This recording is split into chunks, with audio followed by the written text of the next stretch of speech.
414 stand up. 414 stand up. What it do? What it do? It's another episode of Outlaw Radio on a Monday evening. Outlaw Radio Live. Please tell a friend to tell a friend. My name is Kevin Barnes. I am the host of Outlaw Radio, which is, just in case you are wondering, a foundational Black American platform. And people of a certain age, Gen X politics around here, usually all based on an FBA perspective. Please don't mistake me endorsing FBA-ism as if I'm a fan or a follower of someone, or I have a bumper sticker or a card that says it. It's about delineating. It's about this part of the delineation movement. So just self-identifying, man. It's not hateful. It's not angry. It's not any of that. But we'll talk about that as we go along. Welcome to the show. Welcome to the show. Listen, it is very, very, very, very hot outside in Milwaukee right now, which I know for some people in certain parts of the country may be hard to believe. It's 90 in Milwaukee, because all you ever hear about Milwaukee is that it's cold. You always hear about the cold in Milwaukee, but it's 95 right now. It's been 96 degrees, which is what we wanted. Just think about 3 weeks ago, we literally had snow on the ground. We were complaining, like, are we glad when the damn cold weather leave? So please don't be a party pooper for the short summer that we have here in Milwaukee. Just, if it's too hot for you, just stay in the house. Just don't complain. So, but welcome to the summertime. I enjoy the changing of the seasons, like I've stated so many times before. I got an army of rabbits that have kind of just taken my yard hostage, and always been cool with the rabbits, but I'm starting to wonder, is there too many of them? But yeah, welcome to the show. This is what we do Mondays, Wednesdays, 7:30 p.m. Central Standard Time, whenever we choose to cut the machine off. And I actually welcome people to chime into the show. Once again, that phone number is 262-202-5131. And there's a chat room that pops. It's always active on Outlaw Radio. So, welcome to the show. I thought I seen the juice lady check in, but she's blacked her screen, so I don't know if that's a hold on, let me get ready, or what. But when she gets ready, she'll be on with us. Hey, man, this has been a crazy, crazy, crazy week. This summer so far, this is just what, June? June, 6 months in to y'all's president's first presidency. And we saw this weekend where we were dealing with the aftermath of the United States actually bombing Iran. Okay. They bombed Iran, which is something we've never seen before. And I know Trump supporters and MAGA people probably think that's the greatest thing. But I wanted to talk about that tonight. But I also want to talk about our blind loyalty and allegiance to Israel. I wish I had someone on here who was really, really knowledgeable about the culture of Israel. Like, we know it's Jews or Jewish people, but America is hooked to them. Do you realize we just went, and it's like somebody got in a fight and came home and got their big brother. They just went over there and dropped bunker busters on Iran. Is this brave of Trump? Now keep in mind, we have just announced a ceasefire. So the war is over. This is crazy. I think American people at this point might just really be confused. Like, what the fuck is going on? Like, that's the shortest war. Like say that again. That it's over just like that, Kev? The ceasefire was declared today. So, and it's laid out. It's a 12-day ceasefire on each side, and then he said it's over. It won't be no more. Trump said we can go back to, what he say? We can go back to peace again, or we can go back to loving each other again. Some shit like that. Trump is playing games in the face of this entire globe. Because even fucking with Iran puts so much at risk in terms of, let's just talk about this oil. I know there are people who say, no, it's oil in other places. Da, da, da, da. That whole joint over there, that ocean, they blocked that off quick. Like, we ain't fuck. Y'all want to play with us? Gas was about to be $7 a gallon. That shit would have shut America down. Gas. So, but there's a ceasefire. But I'm still stuck on how we are I'll say it. We're tethered to Israel at this point. I mean, for years and years and years. First of all, if you pay any attention to history, America has always held Israel down. And we speak of these people and say the Jewish people. But who are these people really? And what do they have on America? It's crazy. Like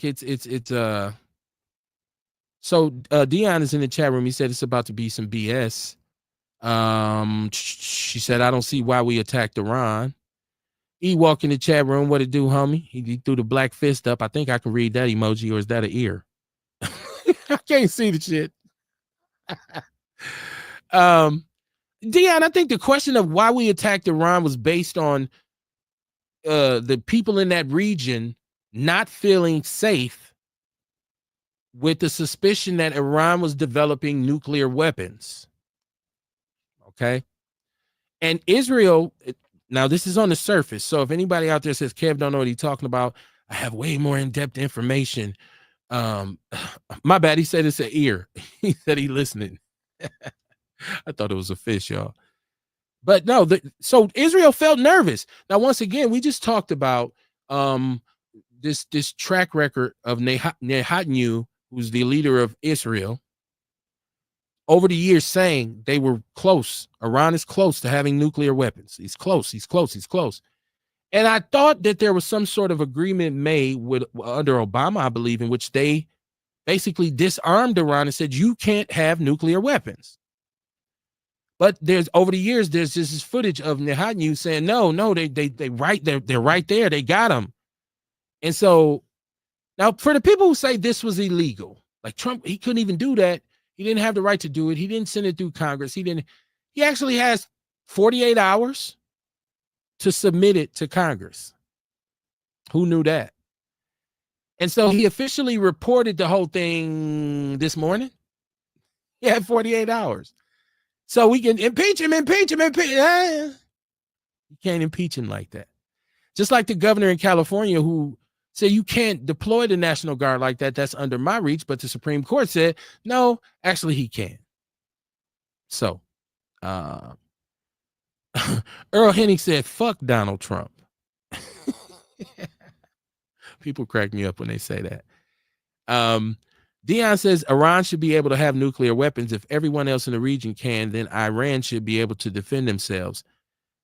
See, I'm not even familiar with the region enough to say who there has nuclear weapons, if any. I don't know. I'm not up on that, y'all.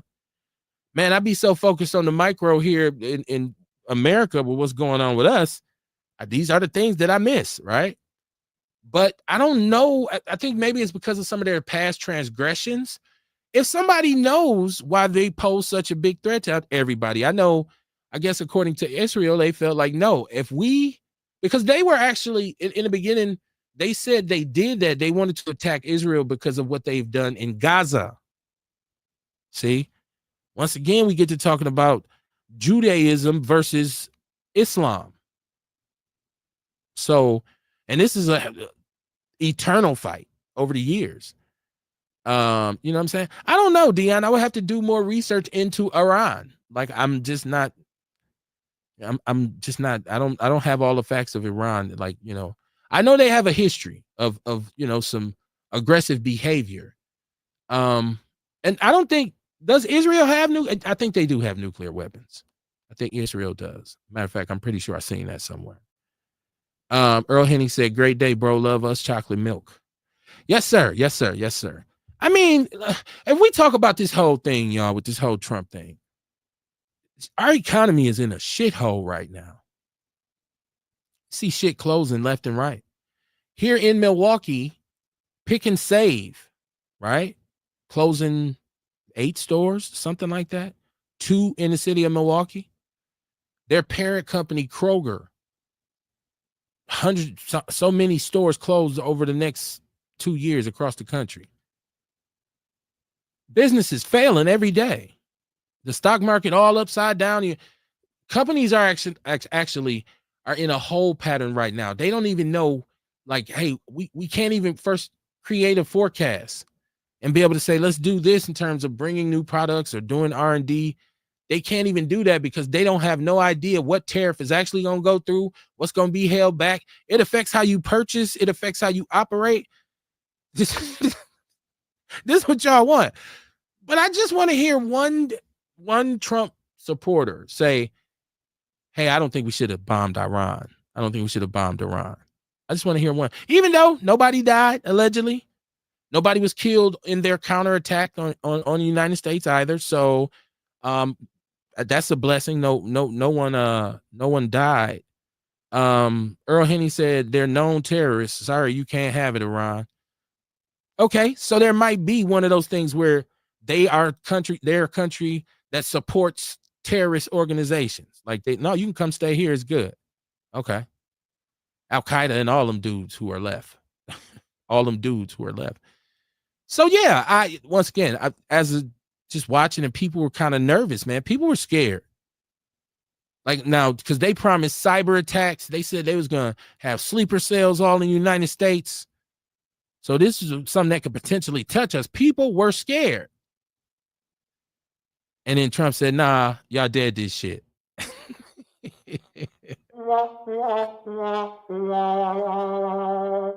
He dropped some bombs and then said, all right now. So is this Trump swinging a big stick? You know, his supporters will say this is Trump putting all these countries on notice. That's what they said about the tariffs. He's letting them know we will no longer be screwed over. America is make America great again, right? He says, Dion says, when have you felt threatened by Iran? Shoot, this weekend. As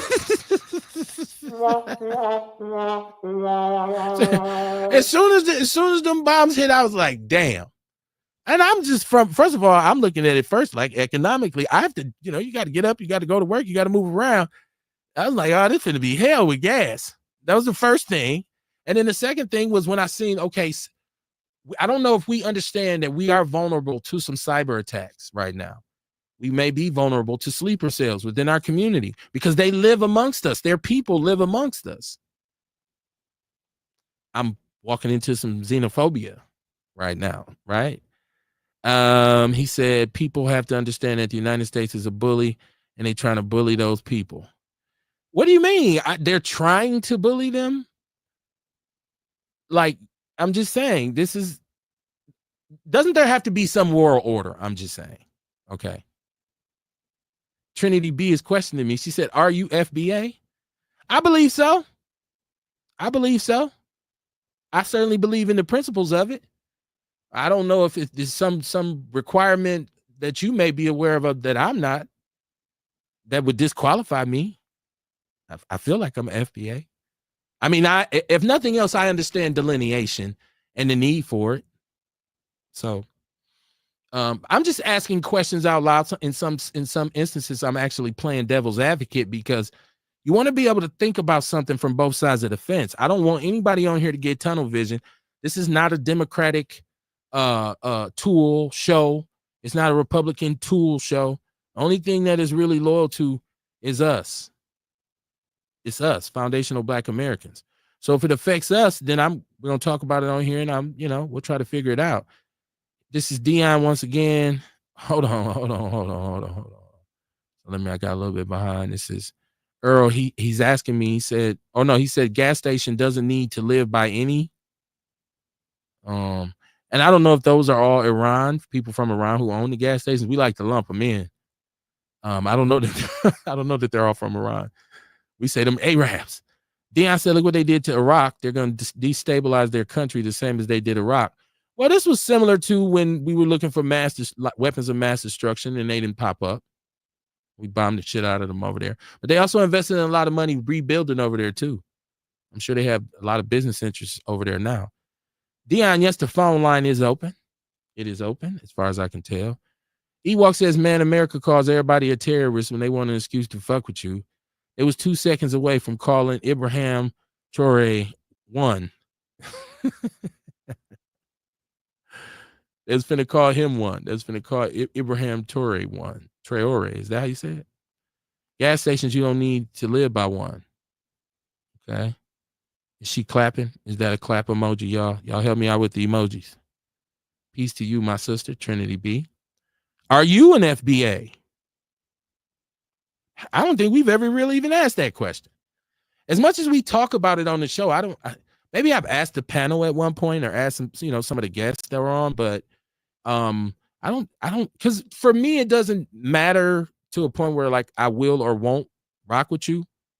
But if you're not one and you can't understand like I say, the delineation movement, then I just know where,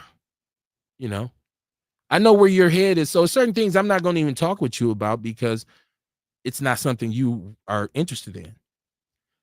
Shout out to my cousin, Breon Worthy. Man, his latest book, Your Mindset is Your Greatest Liability. He's Ascot Jones on Facebook. This is his book. It's a great book, y'all. Ascot Jones on Facebook. You put that in, you'll see all the different ways you can get a hold of my cousin's book. But yeah, so back to the war games. I don't know. Some people were just like, whatever. I don't think a lot of people were worried yet, but it was certainly a lot of concern. People had they like, whoa, what the fuck finna happen? They just bombed Iran. Mr. Carter, welcome to the show, man. How you doing tonight? Hey, I'm all right, man. How you doing? I'm well. That's good, man. That's good. Yeah, so it's live. So I was just talking about this whole bombing of Iran. And then just newly announces the ceasefire today. So it's over. And so, there were some questions about why Iran shouldn't be able to have nuclear weapons. And we know that this is how Israel feels. We don't want them to have those weapons. And the United States says, yeah, can't have them weapons. So people were in a tizzy over the weekend. But I just want to let everybody know who doesn't know, there's a ceasefire. So they're calling it the 12-day war. So what next with this president, man? Got the economy all fucked up. Shit closing left. Have you ever thought that you see a time when you driving through the hood and the Walgreens is closed? Man, like, no. You fear Walgreens is staying forever, right? Like so many grocery stores, like I'm telling you, they're closing pick and saves here. 2 of them on the north side. They both really are ones that are frequented by us because over there on Silver Spring, people go there. And we know they go to the one on North 27th and North. I'm not going to speak to some of the shit you might see when you go to one of them stores. Glendale was pretty straight. 27th and North, a little suspect. Like, what the fuck is that? So, But yeah, so I don't know, man. I know you had a busy weekend, but everybody else was kind of on tilt like this. Oh shit, we just bombed around. Is this World War III? It's gonna be World War III. Like people were scared. So what was your gist on this? Well, I mean, it's always fucked up when something like that go down. You know what I mean? No matter which country do it to which country, because you got people losing their lives and shit. You know what I'm saying? And it's probably going to be a lot more out there, and we don't know what may happen here. You know what I'm saying? But I just say be vigilant, man. Be vigilant to your surroundings so you can watch for your safety and your family's safety. Okay. Yeah, I mean, yeah, well, especially when you start talking about sleeper cells. I mean, because see, the only thing we really can control at this point is what we can try to control is what happens around us. Be on the lookout. Stay vigilant. You ain't wrong for side-eyeing the Arab dude in the store now. Like, let me watch straight this up. You might not even want to go to that store. I mean, anywhere you go when you see one, hey man, hold on. This motherfucker might want to stay out of them stores. You know. What you on, man? What you over there doing, man? They gonna get But sweaty. hey, listen though, it's with all wars, it don't be them other countries don't be mad at us black folks. They be mad at the government. You know what I mean? Remember, even in the Vietnam War, they used to say that, like, this is not your war. You know what I'm saying? Go home. This ain't your war. You know, our beef ain't with you, it's with them. Right. You know, and that's pretty much what it is now.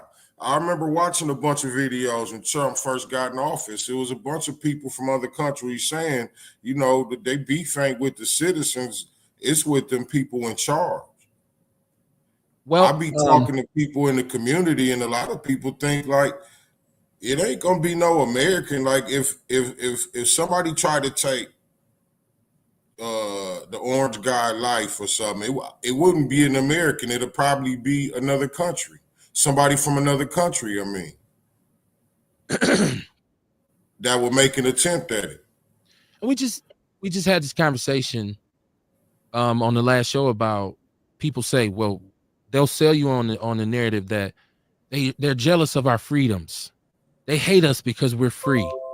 They don't hate us. Most countries in the Middle East don't support America because of its continued Zionism in support of Israel and helping them do certain things to Palestine. Like people, they feel a way about America's Zionism. So hey, you said they're not mad. Like they're not mad at us. They like, no, your government is crazy over here. They do wild shit. Y'all just don't know. Right. So, and it ain't got nothing to do with our freedoms or none of that. You know what I mean? Because they live in a lifestyle that they choose to live. That's in their DNA to live like they live in them countries. So to them, that's normal. In certain instances, those countries are fundamental Muslims. They So don't care how we live. What we do is hedonistic and like destructive to them. They don't look at it like I wish we could watch porn all day on the internet. They like, no, that's wrong. Like, what? That's horrible that you can sit up and do that all day in this country. Right. So he said, what's up, KC? Earl, who's KC? What's happening, Earl? I'm KC. Kamar Carter. Oh shit, I never even thought about it like that. Yeah, Kamar Carter. I've never heard nobody ever call you KC. Never, ever, ever. I guess that's what he said. I don't know, unless he was trying to type KB. Put it on the t-shirt. Fuck it. KC. I don't know. I'm guessing me, man. Kamar Carter. Right. That makes sense. That's what makes the most sense, right? Yeah. Ewok says we're all fab. We are all fab. Some of us just don't want to accept it or they don't understand it. Okay. Trinity B, shout out to her. She's hitting me with these emojis. You're right, Earl. It is 36 and North. My bad. Peace and love. Shout out to 36 and North Avenue. That pick and save is on 36 and North Avenue. Why did I think that was 27th Street? The fuck is wrong with me? Maybe I just don't be down there enough, Kamar. Anybody can make a mistake. He said, get an AR-15 for the house. Hey, man, listen. Not telling you what to do. It's a pretty handy tool. I mean, you feel a little bit safer, Kamar. Like, did you know, it ain't TV and nothing and you ain't Rambo, but I feel a little bit safer knowing that if I got to go there, it's sitting there. You know what I mean? Like, okay, don't start no shit. So, but that's not the answer either, because we can just be wiped out before you can get your shit loaded. Like, you don't know. Like, you know what I'm saying? And most of us, they dropped bombs in Tulsa. Yeah, they did that. And maybe if some of them brothers had had some AR-15s, it'd been a little bit different. Right? I don't know. We'll never know, as they say. I totally tell black people all the time, if you can, arm yourself. Like, even if you can't have a gun, get you a special knife for the crib. Some shit that you can take in the dark. Just slash through the crowd with it. Get you a machete. Shout out to Ben Clinton. What it do, Ben? He said, didn't Bush and his administration make money after they bombed and rebuilt the Middle East? Well, that's what I just said. In Iraq, after they bombed it, they invested and made a lot of money rebuilding shit. You know what I'm saying? That's the game. America's cold-blooded with the business. That's why they move like they move. That's why people say they're bullies.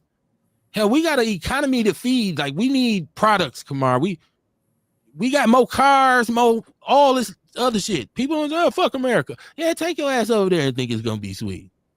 Your cell phone ain't gonna never have a signal. No, you don't have dial-up internet. Ewok says FBA. Okay, I did ask. I said, because we've never asked that on the show before. Do you consider yourself a FBA? He said he's FBA. Shout out to you.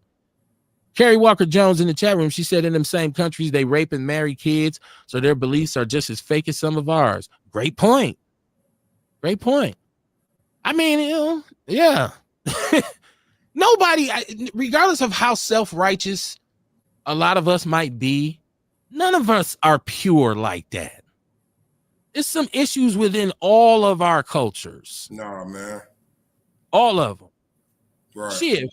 Well, which ones don't? Which group of people have nothing like? They might say this over here, but over there, there's some shit going on. I like, as much as I love black people and the black community, it's crazy to see that a 14-year-old is arrested for the triple shooting on Hampton. Which one? There's 14 and 15-year-olds, Kamar, over the last 5-6 days, quadruple shootings. 4-5 at a time, and the shooters and the victims, 14, 15, 16 years old. So as self-righteous as I am about us, we got some things we need to fix. And I'm sure their communities over there got some shit they need to fix. Somebody over there getting their ass with women getting hurt, the kids. And it's like, do they? No, they don't fight amongst each other, do they? They just have hidden bombs for the U.S. soldiers and shit. Like, he's got like, we talk about having an AR-15. This motherfucker got an RPG in his closet. you never know when the helicopter is going to come. Shoot a Black Hawk down. Right, type shit. Was this Earl? He said it caught with the gun because you don't want to get caught without it. Well, you know, saying it's better to be prepared. Proper preparation prevents poor performance. I don't think that there'll ever be a situation where they'll say, "Hey, everybody arm up because they dropping them parachutes tonight." Like, they're gonna take over the mainland and they coming, you know, ashore. Man, it's too many guns in America, Kamar. It will be. The gunshots will start when they hit the beach and never stop. They'll be like, "Do these motherfuckers ever run out of bullets?" Hey, ain't nobody ever beat Iran. Who have they been into it with? Well, I was just reading about that. It's been a bunch of countries. I think Russia was one of them. I mean, like, major motherfuckers done been over there and got ran up out of that motherfucker. I'm talking about them coming here. Right. No, I was just talking about out there. You know what I mean? Because I'm pretty sure they going. I saw a video of some motherfuckers getting parachuted out there. Do they still jump out of parachutes when they attack now? I don't know if they still do that. I just saw a video about it today. I mean, not. I'm not saying they're not airborne. No, they were. I don't think they was on attack. They was just. I don't know. They was just jumping out the airplane over there, man. I know it's still airborne, like in the military, but I think they might utilize it differently now. I don't know. I've never been in the military, so I don't know either. I know they normally. It was just a video of some soldiers jumping out the plane, parachuting. Yeah, I know it's some dudes jumping out somewhere, but I thought they get on the ground and be sneaking around and shit. Maybe I didn't watch too much Rambo. I didn't think they just gonna drop 10,000 motherfuckers. I thought it went down too. He was chill as a motherfucker too. Like he was recording this shit while he doing it and showing everybody else around him. You know what I'm saying? With the jumping down too. I mean, yeah, I think that nowadays with modern warfare, first of all, you're gonna get bombed from the ocean. And then the Air Force is going to come and bomb you. And then drones are going to come in and bomb you. And then they'll just start flying helicopters and C-10 bombers in full of soldiers. I don't think, and I said that because I don't think, like in World War II, you say, "Hey, man, we was on attack." So they all just jumped out the airplane. And when we land, we get back together. No, I don't think they do that shit no more. You never know, though. Hey, I just know if it's announced in the United States of America, look up in the sky, it's going to be enemy soldiers dropping from parachutes. A lot of them, or maybe they was just practicing jumping out the plane. Their asses will be dead before they hit the ground. You know what I mean? Maybe they was just practicing, you know what I mean, practicing parachuting or whatever. Imagine you on that squad that's getting dropped off in Los Angeles. Y'all gonna jump out the plane above LA. Oh, shit. Even if you make it to the ground, Kamar, and you just like, dude, like, can I take my parachute off? Absolutely not. It would be crazy, man. I would hate to see that many people even be sacrificed. Because I'm not a person who's approved. I don't think there should be war. Like, that's bad all the way around, man. So I was like, man, I hope they can fix this shit. But then, like I said, the economic part of it too is like, and that shit throws the economy in a tailwind. Earl said, oh no, this is what he said before. This is Carrie. She said they're never coming here. He Bob at the corner store. Let them know we got guns and baby diapers. Don't mess with them niggas. Yeah, I believe they can attest to that. Like, you got to be careful when you come on the Birdlight Zoo. Be strategic. And then there's some people say, man, them dudes wouldn't do shit. They only shoot them at us. We'll only shoot them at ourselves. We'd run and hide. I don't believe that. Because I believe truckloads of white people from up north would be coming like, hey, we're gonna team up. You got somebody to shoot. I really don't think they'll be going to the hood. You know what I mean? Like, right. What they want us for? I don't know. Well, how do you take over the city? You take over the outskirts? You take over the burbs first? You go hit them police departments and all that type shit. Yeah. You know what I mean? Like, it wouldn't be against us. Well, you got to take the country. So you have to come in and lay everybody down. So you need to go where the army's at. Like, like a lot of time when we watch the motherfucking airstrikes. They be striking strategic spots. Yeah, and like I said, you know what I mean? They send the foot soldiers in. Yeah, I just feel like that would be the plan, to fight the strategic spots, and like where we at really ain't it. If you bomb the police station in a major city, you still have to send infantry in. There has to be urban warfare. There got to be some soldiers who go in there and say, all right, it's recon. So that's where they're gonna have the biggest issues. Historically, that's where they had their issues at in Iraq. It's urban warfare. They wasn't prepared for that shit. And in the desert. So we gotta walk through this little ass town, Kamar. But I think everybody in the motherfucking building got a goddamn rocket launcher. Right, but that's why it is. That's why I feel like it's different there. You know what I mean? Here, like, soldiers ain't just walking around and shit. Like, you know what I'm saying? They going where the soldiers at. I ain't here to debate. That's just what I think. I would think it would be smart. I don't know. I just feel like it would be smart. But just the way the army operates, though, it's always, okay, we've bombed, we've done whatever. Now, infantry, like the Marines, that's what they do. The Marines at the air, okay, y'all go. And the army. You talking about here. I'm talking about them coming here. Yeah, that's what they do everywhere, though. That's how they fight. I feel like their army would be trying to be strategic and knock out different army sites and shit. So they can't get infantry out, and so they can't get the planes out to defense and all that type of shit. So I think what's being missed here is, I'm not even talking about the war against the soldiers. I'm saying America is so armed in the average city. When they do send say they take the police station, that police station gonna get attacked by citizens, not the soldier. You know, if they attack an army base, people are running there. Like, people are gonna be set up there, is my point, because America's so armed. So it would be the toughest urban warfare we've ever seen. I guess that was my point. I was speaking to how they even went over there. You bomb, but your ass got to go into them villages. You got to go to the check, and that's where motherfucker getting blew up at and shit. Like, I didn't know she had a C4 under her dress. And see, what was that movie where there was at like the market? It was based on a true story. I don't know if it was Black Hawk Down. There's at like a market, and there's like a lady with a child, and she's sitting there, and they all like, oh, they start playing with the dog. The kid had a little dog. They start playing with the dog. The old lady, not a soldier, she had a fucking bomb under her and blew like 5 of them up. And it was like, and then the dude, he was new to the unit, and his partner was telling him, see, that's what you got to watch out for. Come on, you done seen this movie. I think they actually ended up getting trapped in a village and having to fight their way out. My point is, it becomes anytime you go on somebody's home turf, it's tougher than you thought it was gonna be. Oh yeah. That's why. But you know, and that's why they run them off. That's why they be running motherfuckers up out of Iran like that, because they know the land, they know the lay of the land, right. The caves and all that type of shit, and you know what I'm saying. So motherfuckers go in there not knowing what they're going into. That's my point, and I think any country would be hesitant to say, "Hold on," like you said. We're gonna have to do this strategically. First of all, we're gonna have to take out the grid, the power grid. We have to get to you ain't just finished. Hey, we jumping out the plane. This is what I'm saying. Hey, man, what was that? Oh, these motherfuckers got 75 people paired. Oh, no. I can't even imagine how brothers would be in the streets just strapped.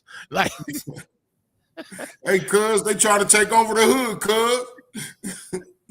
Like, don't get me wrong. It'll be a lot of friendly fire. Don't get me wrong. Shit at each other. That's a horrible joke. My bad. My bad. I did have something that I wanted to share tonight, like, because we've discussed immigration on this show and the Trump's thing for illegal immigration. And I've been speaking and saying that, I didn't necessarily feel threatened by illegal immigration, or I didn't feel like they had invaded my immediate community in any way, right? And part of that is because Milwaukee is so segregated. The north side of Milwaukee is where you're going to find probably 85% of the people in the state are people of color in the state. So I said, I didn't feel it. And Dion, shout out to Dion, he came on, he said, it's a big ass problem in Chicago, Kev. Everybody says, Kev, you saying that because it doesn't affect you. And I'm like, yeah, I don't. I understood that it's probably bigger somewhere else. But I got this. This is actually the mayor of Chicago in a press conference, okay? And he's talking to the citizens of Chicago. Y'all check this out. Or you're sleeping with the devil. I have no respect for you. You're raggedy. Y'all anti-American agenda is going out the way. It's going out the door. First thing I want to do is thank the DOJ for opening up an investigation on the mayor's insane, out-of-control DEI hiring. You said in a recent interview that Black people don't just look out for ourselves, but for everyone else as well. Well, clearly they're not getting the memo, because they're destroying downtown and they're destroying the city with things like teen takeover. And when you say things like this, it just makes you look more incompetent and racist as a mayor. You need to start pushing more law and order in the city of Chicago. Help the police do their job. I am asking you all to vote for the curfew and make the curfew time permanent for teens. Hold the parents accountable as well. Teens are doing majority of the crime, and you know it, Brandon Johnson. They're even putting it on YouTube. They're openly mocking you. They're mocking you on Instagram and YouTube and all social media platforms, and you allow it every single day. Now, allegedly, inside sources tell me that you're going to use your $840 million in cash bonds to try and get reelected. Well, I'm here to tell you that that's not happening. I am demanding a forensic audit from Pam Bundy and Kash Patel for you to come here, or for you guys to come here and do a forensic audit on the mayor of Chicago. We have been calling for the Attorney General and the leader of the FBI for months now. Please do not forget about us. Harboring illegal aliens in America who commit crimes is a violation of the Constitution. I hope Trump and his team are listening and take action as soon as possible. Thank you. Thank you very much for your comments. You're not only the most incompetent mayor, you're the most progressive mayor, you're the most woke mayor in the city of Chicago. Where's the revenue going to go? Is it going to go to the deficit because of your math, or is it going to go to the illegals that you love so much? So here's the thing. What's going to happen is this. You are going to go to prison before you get elected out of office. You was over there in Congress sweating yourself to death. Didn't know how much that you gave to the illegal. $600 million that you put in their pockets at the time. You protect these illegal more than you protect the women of Chicago. You protect the illegals more than the blacks in Chicago, you protect the illegals more than the children who've been victimized and stuff of crime. Either you're close friend with the devil or you're sleeping with the devil. I don't know. I don't even talk to you no more. I have no respect for you. You're raggedy. Your administration is raggedy. The Democratic Party is detrimental to America. And you, by far, have continued to let it just do whatever because you don't care, because you done stole so much money, right? And you done went down to Congress and lied under oath because you were just an idiot. You are a weak man. You are a traitor. Please bring in ICE because we are under attack. You all invaded our communities in our city, in our state with illegal aliens. And I'm telling you right now, we're taking our city back. Yeah. Everybody gonna feel safe. Everybody gonna be prosperous. Not just one, everybody, the whole Chicago. Chicago is going to flip red into our almighty God.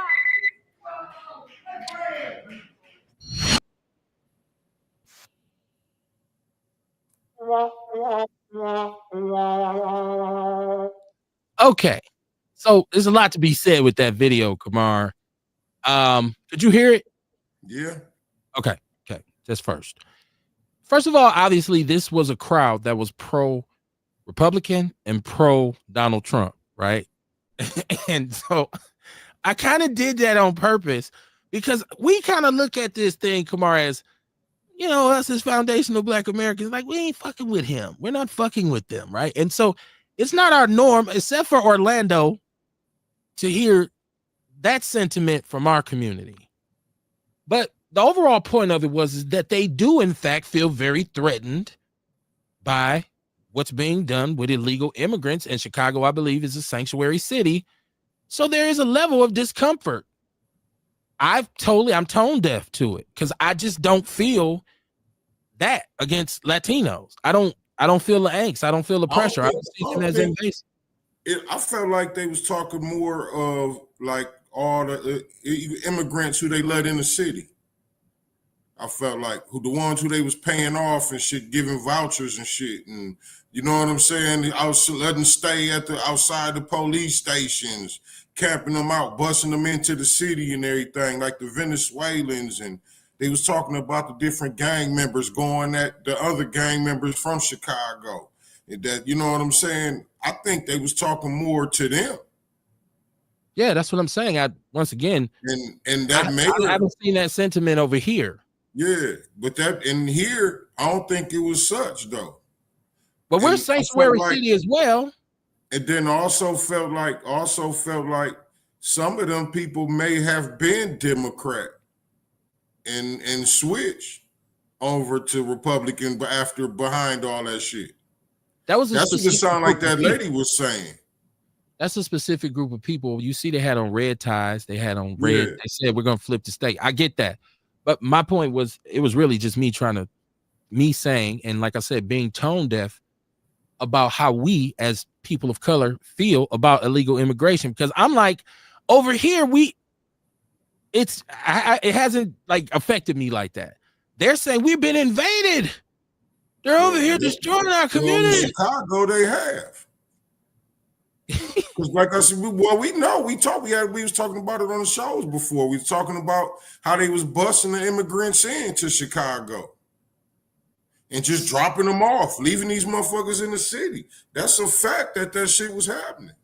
They was taking motherfucking criminals from other countries and all that shit. Other countries was sending their criminals and all that shit over here, getting rid of them from their countries. Chicago was a shithole before illegals got there. That's Gary Walker Jones. It definitely was, but you know what I mean? The issue at hand is the immigrants right now that we talk about. Well, there's certainly a sentiment over there. I can now say that. So when Dion calls, and Dion goes back and forth between here and Chicago, so when he's saying that to me, I'm like, I don't see it because I'm here. I haven't heard, just me, I haven't heard not one of my people in my close circle say, man, these motherfucking Mexicans fucking our city up. I haven't seen people saying they taking over our neighborhoods, dog, or maybe that's here. I just haven't heard. Well, because in Chicago, it wasn't the Mexicans. That's what I was just saying. I They should say talking about- Latinos or immigrants. Well, they talking Right. about all them other people, not just from Mexico, but I'm it's this saying like, Mexico. yeah, you know, they taking people from all over the place. That's the racist in me. I'm saying Mexican. I mean Right. immigrants, man. I mean immigrants. Right. They ain't necessarily talking about Mexicans. You know what I mean? I'm sure it's probably some in there who they talking about who got bust in and everything like that. I know But Mexican you know what I mean? people. They're talking about all of I them. know they watching the show like, what the fuck we do? Why you keep saying Mexican? Same on me, man. Same on me. But I mean illegal immigrants, man. That's what I mean. Wherever they from, Kamar. They could be from Bucharest. I'm just Right. calling them all Mexicans. It's foul of me to do, but I'm guilty. And they just talking about the ones who the government flooded the city with. They gave them sanctuary because it's a Yeah. sanctuary city. Dion, you on the line? Hello, how are you? What's going on, man? So I just gave you a props because I was wrong, because obviously there's a very serious problem in Chicago amongst blacks and illegal immigrants. And I had stated, we ain't got no problem with that shit. And you was like, nah, dog, it's just you here. So I just played that video. I don't know if you've seen it. What's on your mind? I know I'm saying it. Oh, none. But see, that's the thing about, like, to me, I was looking at a bunch of misinformed people, you know what I'm saying? Because people don't understand that regardless of whatever, if Chicago, wherever the other side, New York, other cities that were sanctuary cities that a lot of the Republicans, quote unquote, Republican governors bust the immigrants in, that money was solely allocated for them. Right, no doubt. Nothing else. You Right. couldn't do nothing else with it. So Right. either it would have set up there for the federal government, it wasn't like it was a surplus where they'd be like, hey, and see, the only thing I see, like I said, is misinformed people and people that's jealous. And the reason I say that, because they lacking the resources. Now, if all that money was going to them, it'd probably be a different sentiment. But that money was solely allocated for the immigrants. You can do nothing else with it. Nothing else. That's just like when people be talking about the hop. That money that Tom Berry spent for the hop. Absolutely. Solely allocated for that. Well, You no, couldn't do hold nothing on, else with it. Dion, on the hop though. Hold on. Because it could have been used for something else, but it had to be along the same lines as transportation. Like Yes, it was, transportation. it was an incremental tax fund. It was, so they didn't really, like you saying, they couldn't just go build a new Walmart with it. Yeah, But yeah. You know what I'm there could have saying? been some, they could have utilized it to do some more to the like infrastructure, like the streets and the roads, but they went with the hop. So, but you're right. Go ahead, you're right. Yeah, But you know at what the I'm saying? same So note, you they got should have people, been able again, to. another thing that when you hear people talking about, well, we're going to turn red all you want to. Turn red all you want to. And you know what I'm saying? That's so sad that us as people, you know what I'm saying? Like, I'm not for the immigrants. And like I said, as soon as you hit goddamn Central in Chicago, you don't see them with the Venezuelans and, you know, like the whole West Side. I be like, damn, it's like, you know, I don't want to say little Mexico, but it's a mix of little Mexico and Don't say Mexico. just a Latino community. Don't say Mexico. You know? Hold Yeah, on, you know hold what on, I'm saying? Dion. Hold on. Kamar, go ahead, Mhm. man. You was trying to jump in. I just want to make sure everybody ain't talking over each other. What was you finna say? No, I was just agreeing. I was pretty much agreeing with Dion. I was, you know what I mean, just saying how that mayor he was a Democrat, right? He is a Democrat. And he was around, he was in Chicago when they started letting them all in, right? But it wasn't on him. Now, correct me, Dion. I ain't saying it was. Hold on. Let me No, I'm trying to see. Is this a federal thing or is this like is this federal? This money that was allocated? I don't know, but this is what I'm getting at. Just listen. Yeah. That ain't my point.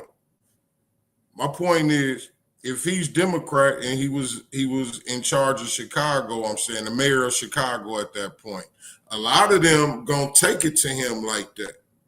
You know what I mean? A lot of people gonna take it to him. And that's why I was saying, I feel like because of that, a lot of them people that was talking, like maybe those people with the red shirts, like they said, the flipping the state, like maybe those were Democrats because they was really upset with dude about doing that.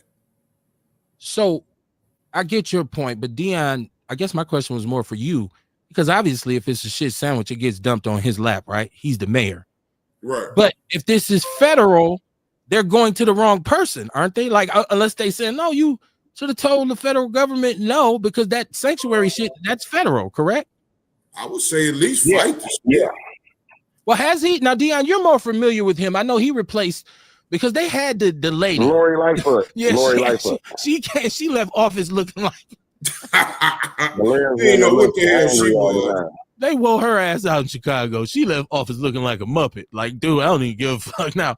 So, how long has this brother been the mayor, Dion, of Chicago? He's been in there since Lori Lightfoot. Okay, I don't. He's probably been in there about.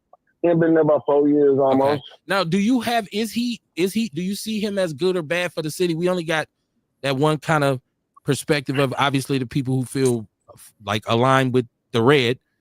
Is he good for Chicago? Is he doing anything progressive over there from your knowledge? He's doing about the same thing Cavalier doing over here though. Their mainly focus is like building up downtown and stuff like that. You know what I'm saying? Okay. So like I don't see the shit, but you know Chicago is like 4 Milwaukee's in one. You know what I'm saying? So I don't see that where he's doing anything. You know what I'm saying? Like putting more police. The same thing basically. Okay. That's the so like they whole thing like over there is trying to fight violence, combat violence. You know what I'm saying? And that's the same thing, you know, building up infrastructure, making it, because, you know, Chicago was gentrified a lot. That was one of the, like, if you want to look at gentrification, that definitely was a gentrification situation, because where all the low numbers where the projects was, like on 39th, all them projects got towed down. They've been gone for about maybe almost 20 years now. Yeah, it's been a while. And so a lot of those houses, they built lawful apartment buildings. They built, you know, like the shit you see, like it looked like almost not exactly like, but say some of the buildings over there where they built Westline at. So you see a lot of that up and down 39th, you know what I'm saying? Over there by the college and stuff like that. So yeah, they did a lot of gentrification.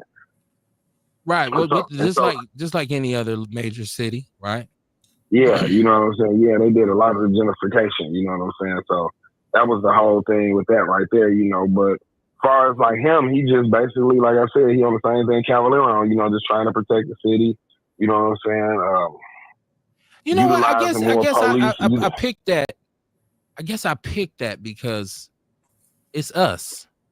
Like we're always extending these invitations to people who support Trump. Okay, people who like, and we get sometimes people who call. You know, somebody like Orlando or like the other brother who called, and he was that one night and he was on. He came back a couple other times, but he got so dirty by the listeners. Shout out to the Outlaw family. He never called back. But so just to see people who obviously are from the community who are speaking very passionately, that's new to me. Because normally when I see somebody who's like pro-Trump and they black, you kind of label them as somewhat of a goofy. Like, yeah, he's goofy ass. Yeah, of course he liked Trump. But you don't think of it like, you know, the homie from the hood. The one dude with the list, he had me laughing, though. I ain't gonna lie, y'all. You know what we're gonna do to you? That shit was funny. But yeah, so I wanted to get, I had asked Kamar about this earlier, but this bomb Iran didn't quit. Now you were in the comments, you was pro-Iran saying they should have nuclear weapons. Who, me? Yeah. No, that's just Dion like saying was. that your neighbors, that's just like them telling you that your neighbors across the street can't have guns. I mean, they can have guns, but you can't have guns. So if Israel is able to have a nuclear weapon, why not Iran? You understand what I'm saying? See, the whole thing, this is the thing about that. You know, we can go all the way back to Reagan. Remember, Reagan sold Iran-Contra affairs. See, we ain't forgot about that. The United States been with Iran before. You feel what I'm saying? Obviously. That's why, you know what I'm saying, I hate when I hear people, you know what I'm saying, we don't know nothing about Iran. Iran ain't been up on our radar. We've been living even with 9/11. Did you hear anything about Iran? It was Iraq and Afghanistan. But now all of a sudden, this goof ass dude that came into office, you know what I'm saying? Hey, Dion. And now, but they do have a pronounced history of terrorism in their country that harbors terrorism. So it's just like the metaphor that you utilize. Say this person across the street has guns. I got guns, right? Yeah. Now, if that family has a history of violent behavior and aggressiveness and just shooting up shit and killing people, I'm going to say they shouldn't be allowed to have guns if I live across the street. You know what? I've been tired of the United States always dipping their nose in the other people. Listen, first of all, that's just like I was talking to the guy today in my job. Do you know why the United States will never get invaded by no other country? We don't have no resource here. What is that? Okay, I see you talking on the screen, my guy. We don't have no resource that no other country wants for another country to invade the United States. That's number one. For number two, the only ones I believe they got long range. That's why they were so on the North Korea. They got long range nuclear weapons. Is Russia, France, United Kingdom. I don't know about Israel. You know what I'm saying? Because Israel focus ain't us. Then another thing I don't like about it, you know what I'm saying? They keep on talking about Israel. Before 1948, Israel wasn't even thought of over there. Great Britain went over there and took that land from the Palestinians. That land over there was Palestine. You understand what I'm saying? Palestine. Once they took Palestine from the Palestinians, then they gave them Israel. Now all of a sudden it's these Jews. You know what I'm saying? Like, hold on, Dion. Because we getting off track. We thank you for the history of Israel. Once again, I think Kamar was trying to get in there. Kamar, what was you finna say? I was just finna say, like, I feel like a good way to look at it is like, I don't want nobody from the South Side to have no weapon that could blow up the whole North Side. And with that, also, I feel like it should be some kind of law drawn as far as what kind of weapons you can have because of that. Okay. And that's what I think is going on. You know what I mean? As far as the nuclear weapons and shit. Like, should nobody have a weapon to knock out a whole country? Nobody should have them, right? But you know, now hold on though, because here's the deal with Iran, right? They have, you know, they're a Muslim government, and they are known for financing and providing weapons and safe havens for non-state militant actors such as Hezbollah, Lebanon, Hamas. He said Palestinian groups such as the Islamic Jihad, Popular Front for the liberation of Palestine. So, and my point was earlier when we had spoken about people who may say, well, you know, why should they not be able to have them? Because it's the people. It's like guilty by association, right? Now, once again, we all know this is kind of based on this Islam versus Judaism, which is, I don't know how long these people been fighting, forever. And we continuously back Israel, which makes us Zionists. And so, of course, Israel is going to look at their forever foe. If they got weapons, no, we're uncomfortable. Hey, America, we feel uncomfortable. I want to know why we're so closely latched on and hooked to Israel. Like we have, like you just made a point that Great Britain took the land. How did America become the daddy? Like what the fuck? We have historically supported. It's some kind of resource that they got. What resource do they have? Nobody's ever really been able to explain that to me. Like when I feel like it's a resource. It's a resource. It's got to be some kind of economic reason. I'd like to know what it is. I'm not that smart. Somebody smarter than me. Why else? Hey, listen. Why else would Trump stick his nose in that shit if it wasn't nothing at stake? Cash money, bro, is what we have. They want. Earl, you're saying they want our money. The immigrants, not the Mexicans, y'all. The immigrants, not just the Mexicans. No, but so okay, come on. Behind that logic, right? I understand that there's this economic connection with them, right? And it's a lot of money involved. Because you think about the people who here are Jewish people here possess a tremendous amount of wealth. You know what I mean? But still, it's just like it's blind faith. It's like no matter what, you even think about the fact that saying something negative to a Jewish person in America that gets you labeled anti-Semitic pretty much puts you out of business. You know what I'm saying? Once you get that label, like it's a crime. It's a crime. What is it that they have? Do they have a video of Abraham Lincoln getting hit from the back of something? I'm just saying. My bad. I was joking. You're right. But what do they have? Whatever it is, I bet you it's economical. I'm sure it is, but what is it though? Because it's a lot of different levels to economics. Yeah. Right. And they don't really have we don't really do too much import and export with Israel, like not like we do with Iran in terms of the oil. What's he trying to make a point? The thing about, so y'all gotta understand though, is that the United States, the Middle East is like a gold mine, and then we gonna call it the Middle East, even though we know that's not the Middle East. Right. It's like Northern Africa or something. Right. And we gonna call it that just for namesake. You know what I'm saying? So it's rich in all type of stuff. You know, oil is the number one. You feel what I'm saying though? So Israel is basically the stabilizer for the Middle East. That's why they have nuclear capability. Okay. I don't think Jordan or Egypt or none of those other, Yemen, Saudi Arabia, look when Lebanon was over there, Syria, you know, it's all type of destabilization over there in that Middle East. You understand what I'm saying? Look what was going on with Syria. We ain't heard nothing about Syria. What was the president of Syria name? He was mustard gassing his own people. Then the United States went over there to stabilize Iran. Iran is not stabilized. Iran is effed up, because I work with a guy that's an Iraqi.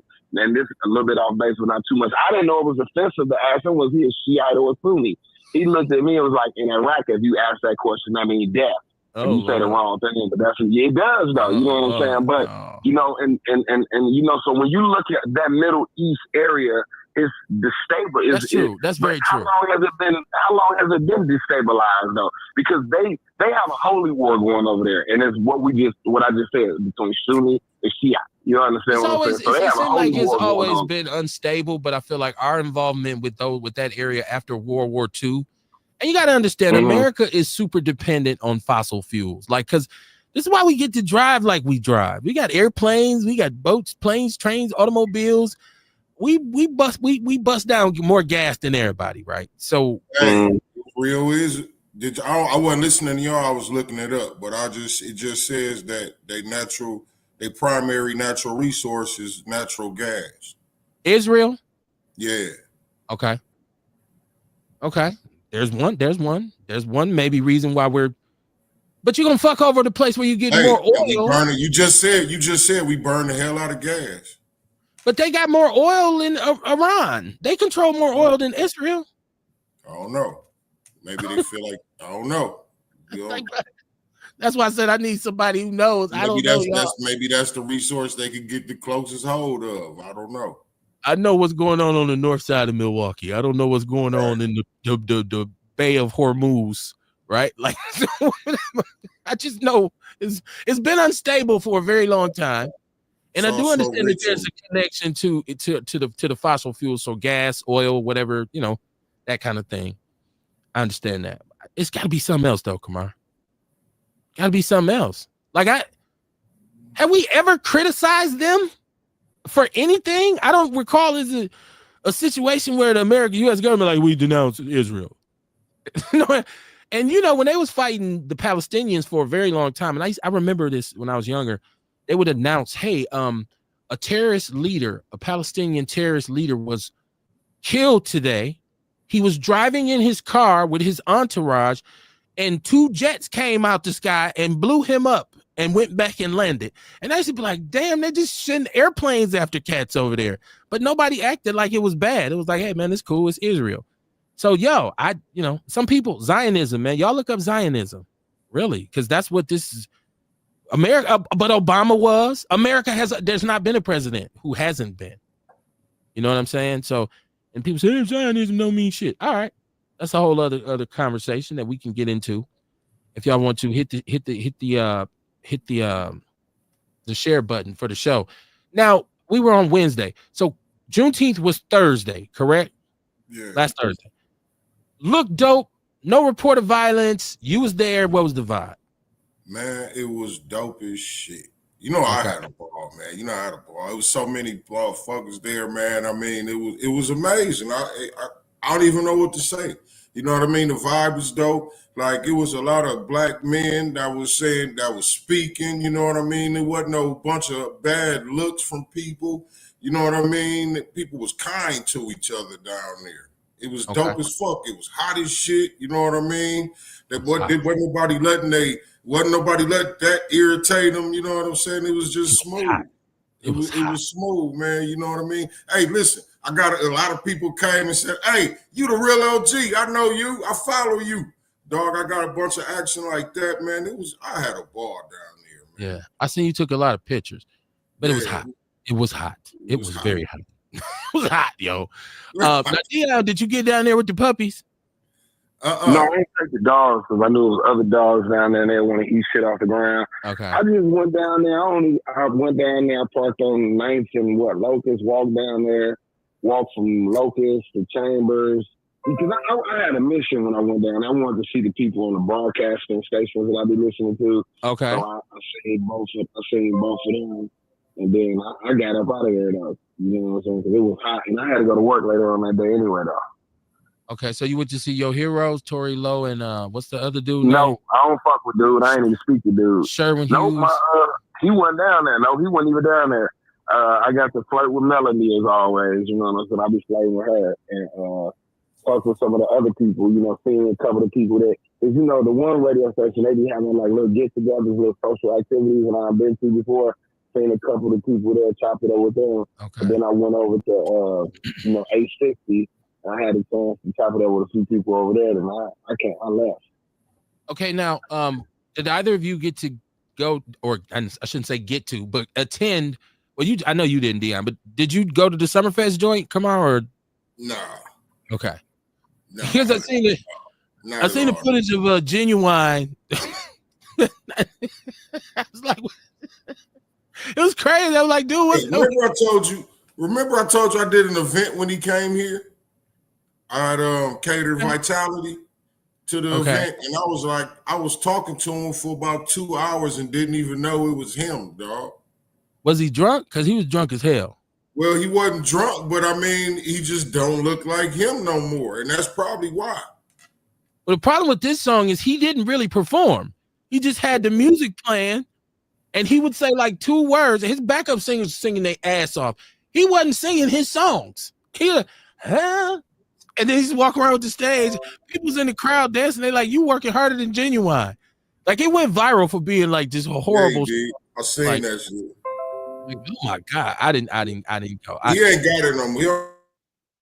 He don't got it no more, man. He got to go back to the lab and really put some work in. This is like Keith Sweat be just sloppy, pissy, drunk on stage. Just yeah, you know what I mean? They don't do rehearsal no more and all that shit. They don't take that shit serious. They just figure they professional, you know what I mean? So they kicking it, drinking, and go on stage and do their thing. They got their money. They don't give a fuck. Keith Sweat be trashed. He fucked up. He singing to his glass and shit. Here's when he went in his tangent it was a week, 2 weeks ago, and he's basically like, y'all women ain't shit. Women can't cook no more. They won't clean no more. Fuck all y'all. Like, he was on one of them old bitter men roles. JC Terry, what it do, man? Rock dog, what it do, man? Peace and love, Rock, man. What up, Rock? But no, so it came off as dope. I was 100% happy that nobody got hurt. You know what I'm saying? And I heard some other shit that happened though where they bashed the fest. Well, I ain't gonna say they bashed it, but supposedly some young lady was raped, like she got sexually harassed on the way home. Yeah, on the way home they said, yeah. I did see that. Well, it didn't happen there. I mean, damn, like, yeah, I got people always got to bring up shit. They use that though. They said, dude, you can't say. Listen, first of all, let's not diminish sexual assault or harassment, but if that is the only major incident you had, and it had to be, how many people would you estimate? 50,000, 60,000 people there? Am I doing too much? 10, 15,000, 20? Because it looked like a lot of people at one point. And I said 60,000. I don't know if it was that many people there, but it looked jam-packed though. Like, I was like, damn, that's crazy. Let's see. This is Earl. He said they paid him like a local artist $2,500. Hey, he came and got the check, man. Like, just cancel your show. Did you or did you not want the $2,500? Right? You know what though? I'm not even a concert dude like that. Because honestly, a lot of times when you go see your favorite artists do their shit live, it don't sound good. As much as I love the Ghetto Boys and as much as I love Scarface, I went to the worst place, the worst venue you can ever go here see a concert at, which is the Rave. And the sound was so bad, I was just mad. Like, because And even they was frustrated. Scarface was rapping like, hey, man, like he shaking the microphone like, man, what's up? All that concrete don't make for good acoustics. But yeah, I'm not really now I went to see Too Short, E40 and The Click at the Matrix. They sounded good. It was dope. I ain't gonna lie. That was dope. But yeah, most concerts I seen Mary J. Blige at the first Jam for Peace. That's how fucking old I am. It wasn't the first one. It was the first one at the Summerfest grounds, I believe. Because they used to have it in like Washington Park for a minute. But this one was at the lakefront. And she didn't, I was happy it was Mary, but I was like, she don't sound good. So yeah, concerts always be like, nah, I'd rather just listen to the CD. I'd rather listen to the tape, man. JC, Rock, I'm saying JC. Rock said all love, man, for sure. But yeah, like I said, I alluded to this earlier in the show, and I'm just kind of switching it up a little bit. We just kind of go through things on here. I'm not particularly dedicated to talking about one topic for 2 hours. So for people who like, well, I was still thinking about that, you can put it in the chat room or you can call in, but we're going to go into different topics. I want to go back to the violence in the city. What happened now? Well, it just was a bloody weekend. It's been a bloody 2 weeks. I don't need to be watching the news. We have multiple quadruple shootings. 4 or 5 people shot at once. Last weekend, which was last Saturday evening, a teenagers partying in Brown Deer's at some facility in Brown Deer. Someone decides to shoot it up. 19-year-old dead on the scene. 3 other teens shot. Early in the morning, teenage bodies being found in alleys, Cherry, and all these places. And it kind of leaves me speechless. I'm starting to understand the mentality of a lot of people. Like I had referred to this individual, this 14-year-old who's been charged with the homicide that happened on Hampton, I believe 46 in Hampton. Yes. 1 killed, 3 shot. I've asked many times what the hell is going on Hampton. I asked my barber, his shop is over there. I asked him, I said, what's going on? He said, 2 rival crews of young people who get into it and go back and get the cousin or the uncle. And then next thing you know, everybody's at it. So I'm like, damn, how do we get this many dysfunctional people so close to each other? Like, I'm just not used to the whole neighborhood going up in gun smoke, Kamar. It's been shootings, been in some situations where some guns was fired. But like 14, 15-year-olds just blamming out, just on a daily basis, I've never seen that. It's very sad. I ain't never seen it either, man. And I know nobody really has. I'm not going to sit up here and act like I have a solution and I can tell you, no, this is what we need to do. I don't know if I see the motion I want to see on it. I'm feeling like maybe something more should be executed to prevent this. Like I feel like something should be done. I guess that's what I'm trying to say. But what? I mean, it's hard. But what? Right? But what? That's what I'm saying. Like I'm open to discussions. I had a very long conversation with my brother Vince Tony today. And Vince is still active, man. Vince is still going downtown. He's going to licensing hearings. Vince is jumping on school board meetings. He's out here in the community doing his thing, going to these meetings, doing all this stuff. And we started to talk about MPS and the fact that this new superintendent, even in light of the fact that at first they said she was hired after some key dates in terms of this paperwork that needs to be submitted for funding through the state. And there had been an interim superintendent prior to her. And if you remember, they said there was a consultant firm. When they gave the superintendent to boot, there was supposedly a consultant firm that had come in and was cleaning things up, and they missed the deadline again. They missed it again. So MPS will be at a loss unless some concessions are made for it'll be at a loss funding wise. Again, now here is where my argument started. Even if we put $1 billion in each school, Kamar, if we have a 50% truancy rate, we still got a big ass problem. That 50% truancy rate represents a number of children who are not being educated, meaning they are not learning to read. They are not learning STEM. They are not acquiring skills that are necessary to really, you know, be able to move and groove in the city.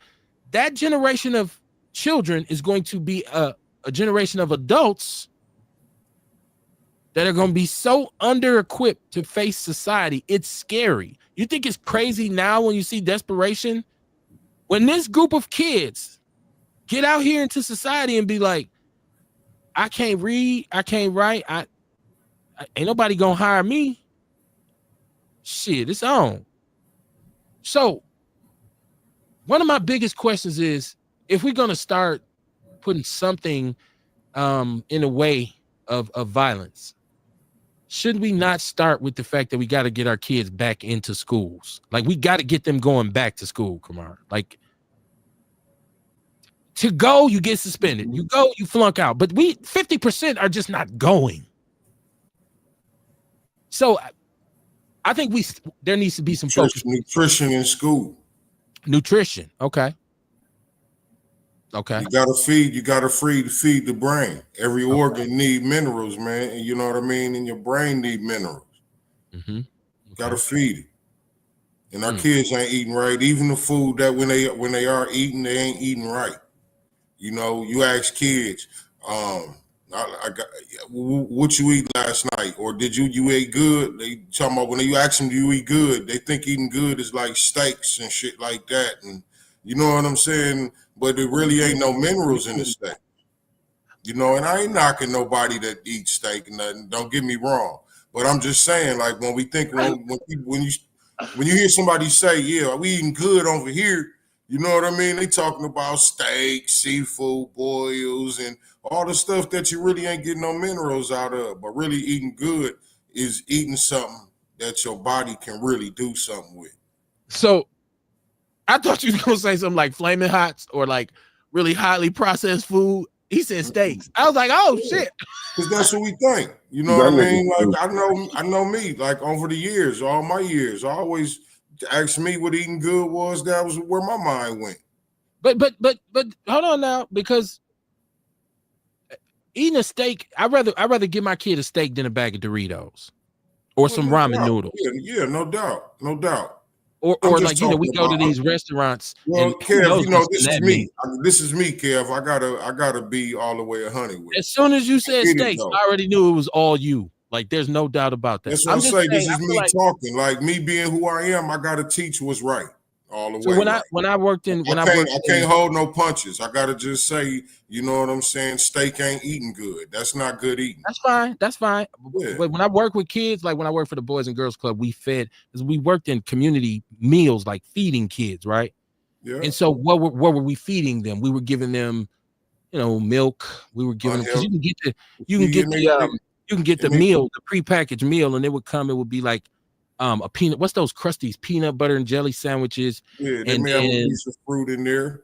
Some like an apple or something. And it was like, okay, well, and then Michelle Obama came in and said, no, kids should be eating differently. When I ask a kid today, what did you eat? And he says, well, we ate good last night. And I say, what? He'll say Taco Bell. Or he'll say, oh no, man, we went and got some honey buns and some Flaming Hots. Motherfuckers said they went to the restaurant, got a gym shoe. I don't know if y'all know what a gym shoe is. This is the most egregious sandwich you will ever see. If you fat, stay away from it.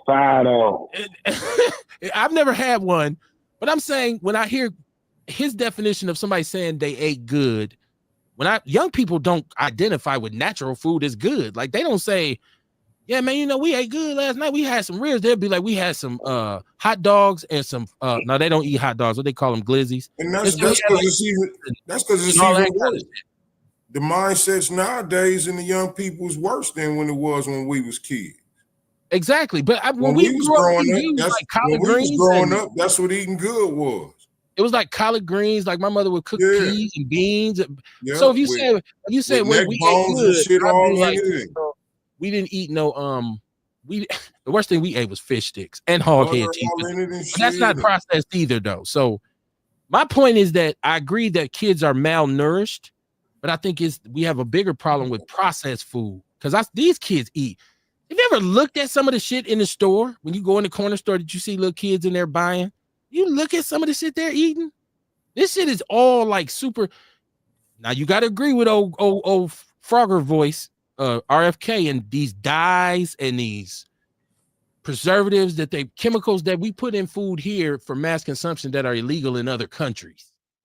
That just fucks with the brain too. That creates a big problem with cognitive function. Yep, Okay, and the steaks give you high cholesterol, heart problems and shit. I'm just saying, Kev, don't take offense to what I said. Why would I ever be offended? We already know. I'm not offended about nobody saying nothing about no steak. Already know processed foods and stuff because you took that part and ran with it. That's why I said I have the right to say my opinion, don't I? Why would I be offended? My whole point got missed because of that. I don't even eat steak every day, so it's not like I'm carrying a flag for steak. Okay, but I'm not offended by you saying nothing about no steak. That don't even make sense. Why would I be offended? All right, you just okay. Well, when you rewatch it, watch your reaction when I said steak. You gave your perspective, I gave mine. I said processed food is a big problem, which it is. I don't understand the issue. It definitely is. Because we missed the whole point. I didn't even get to make my point. Dion, did you get the point about steak? I didn't get the point about steak, Dion. No. You still holding on to it. Okay. You didn't get his point about steak. Still holding on to it. I was you missed his point. You missed his point because I said something about processed food. That's why you missed the point. No, I always thought like steak and other meats were protein. I'm listening to I was saying I always thought steak and other certain meats is protein, like chicken and turkey and stuff like that. They were protein. But no, I didn't really get I don't think he took it offensive about him saying something about steak. You know what I'm saying? It probably shocked you that was on the list of things, probably like it shocked me, but other than that, no, there ain't no offense about nobody eating steak, though, because I always heard if you eat a lot of meat anyway, you'll get the gout. Well, maybe y'all should have let me finish my point then before y'all took off on that word.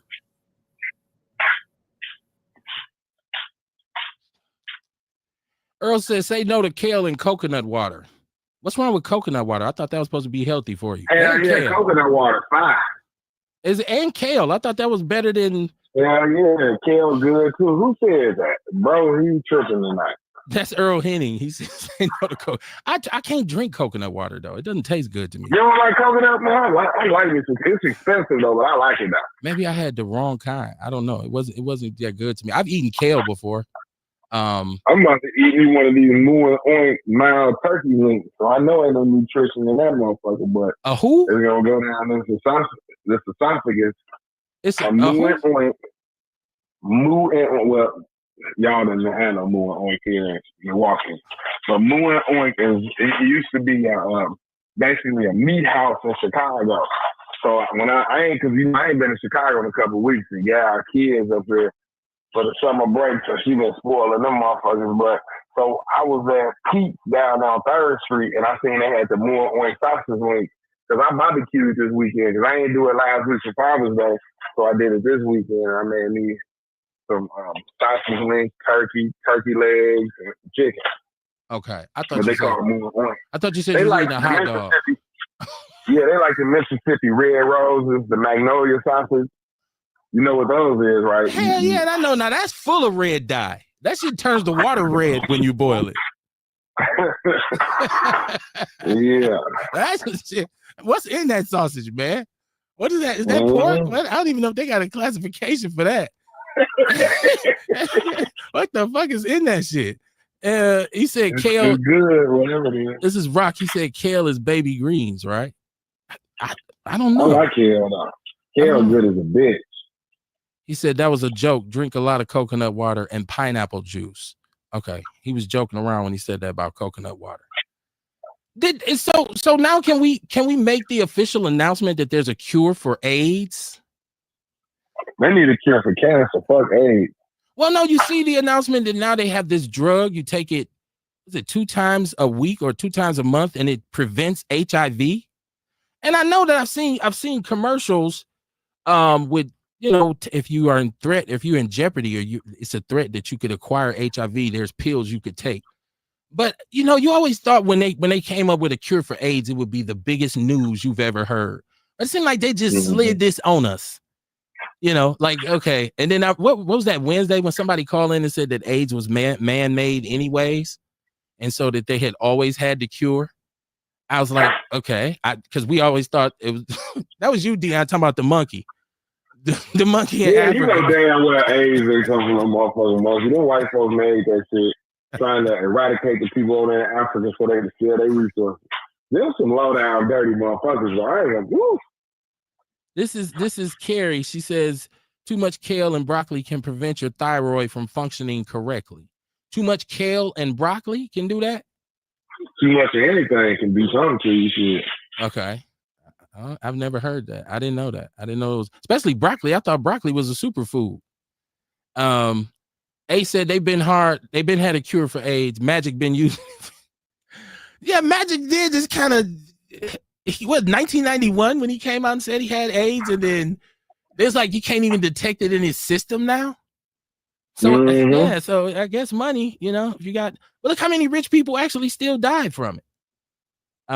They probably had full blown though before Magic had the HIV. I don't think he had full blown. No, he didn't have full blown AIDS, but he was AIDS. You got to be HIV positive first.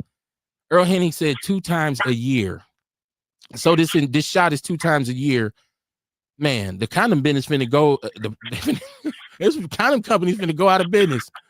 But it's much more than AIDS out there. You better be protecting yourself from, because we just talked about syphilis being 2.5 times higher here in Milwaukee than it is across the country.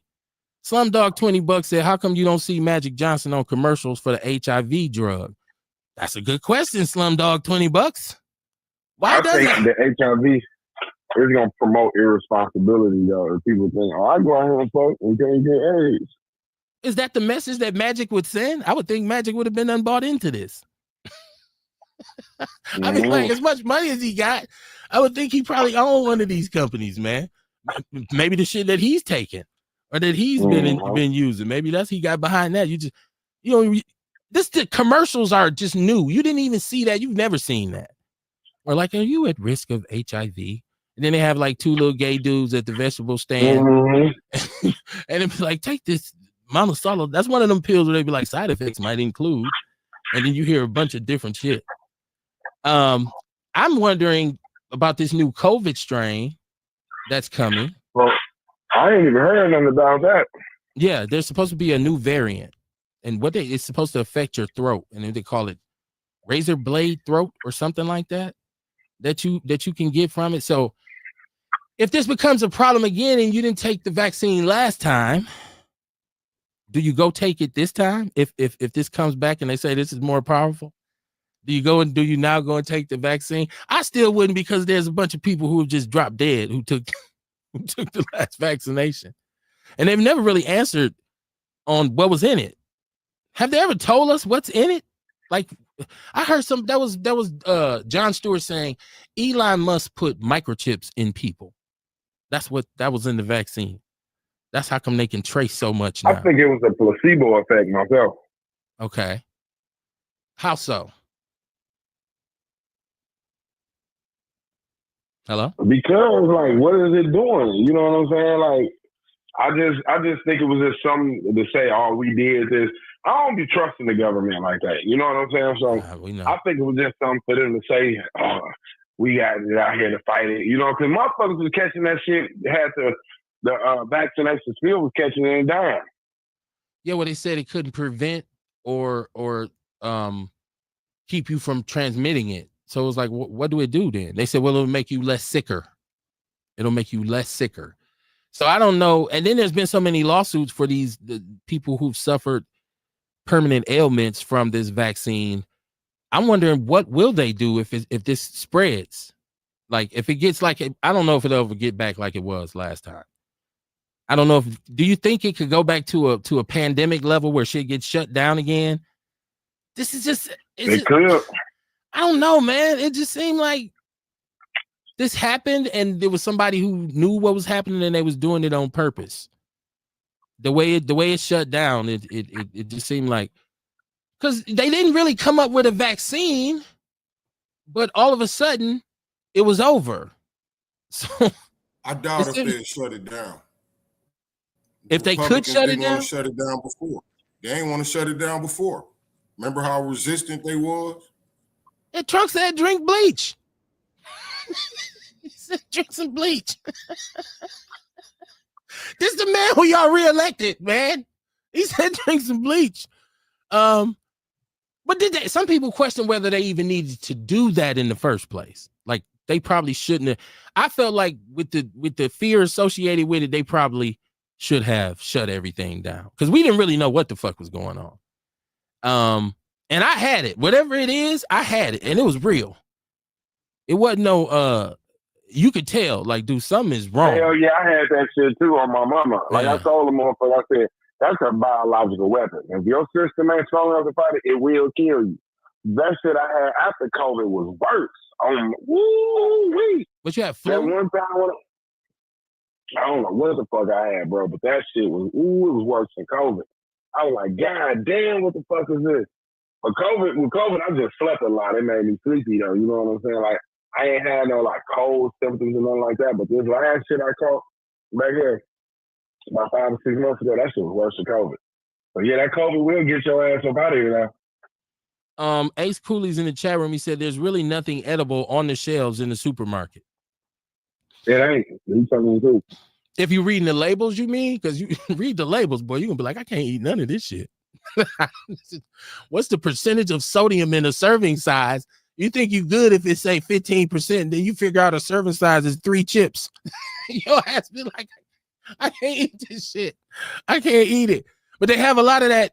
The preservatives, man, there's a lot. I mean, you know, when you start reading labels, man, I tried to do that, man. When I first had high blood pressure, I'm like, I'm going to make sure we went Walmart, my son and I, and we walked the aisles and we just had to put so much shit back on the shelf.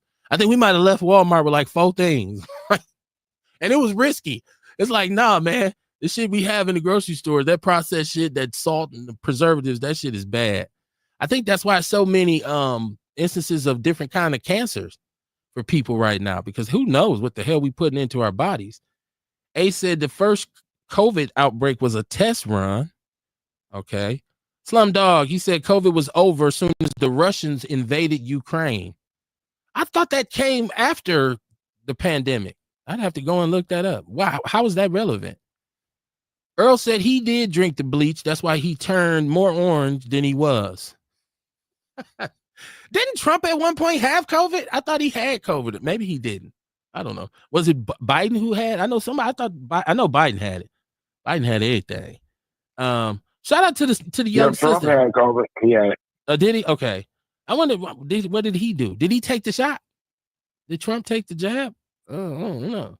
You know they got advanced medications for the president. Okay, they gave him that super juice. Shout out to the young sister. What's her name? Willow Newell. She is Miss Wisconsin. She was Miss Racine, and she's now Miss Wisconsin.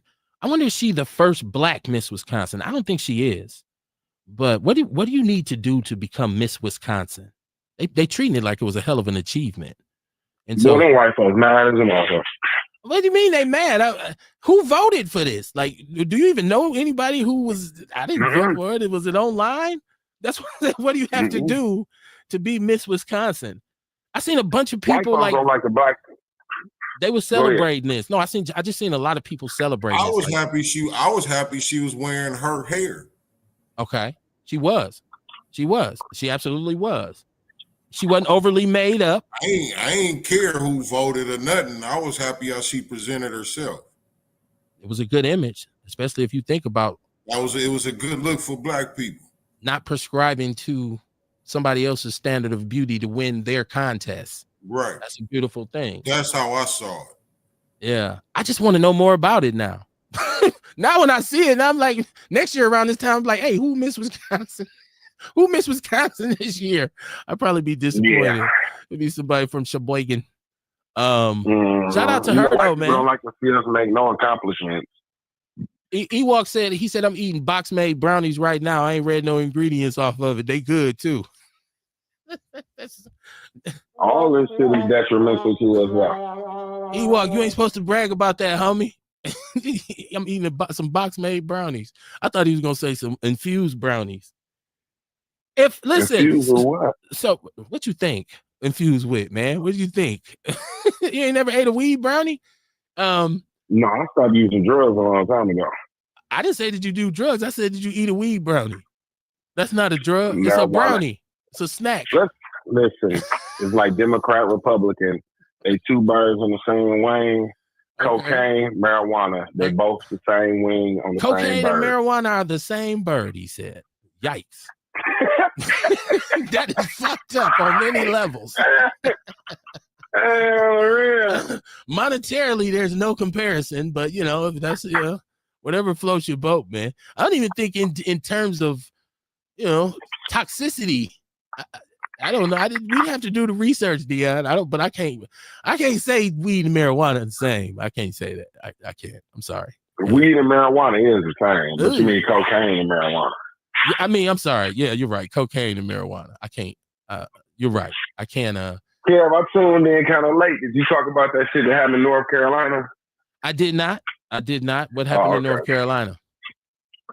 You ain't see it. It went viral when the auto shop workers was talking crazy about Juneteenth, and the lady said, "Give me my shit and let me get up out of here and go."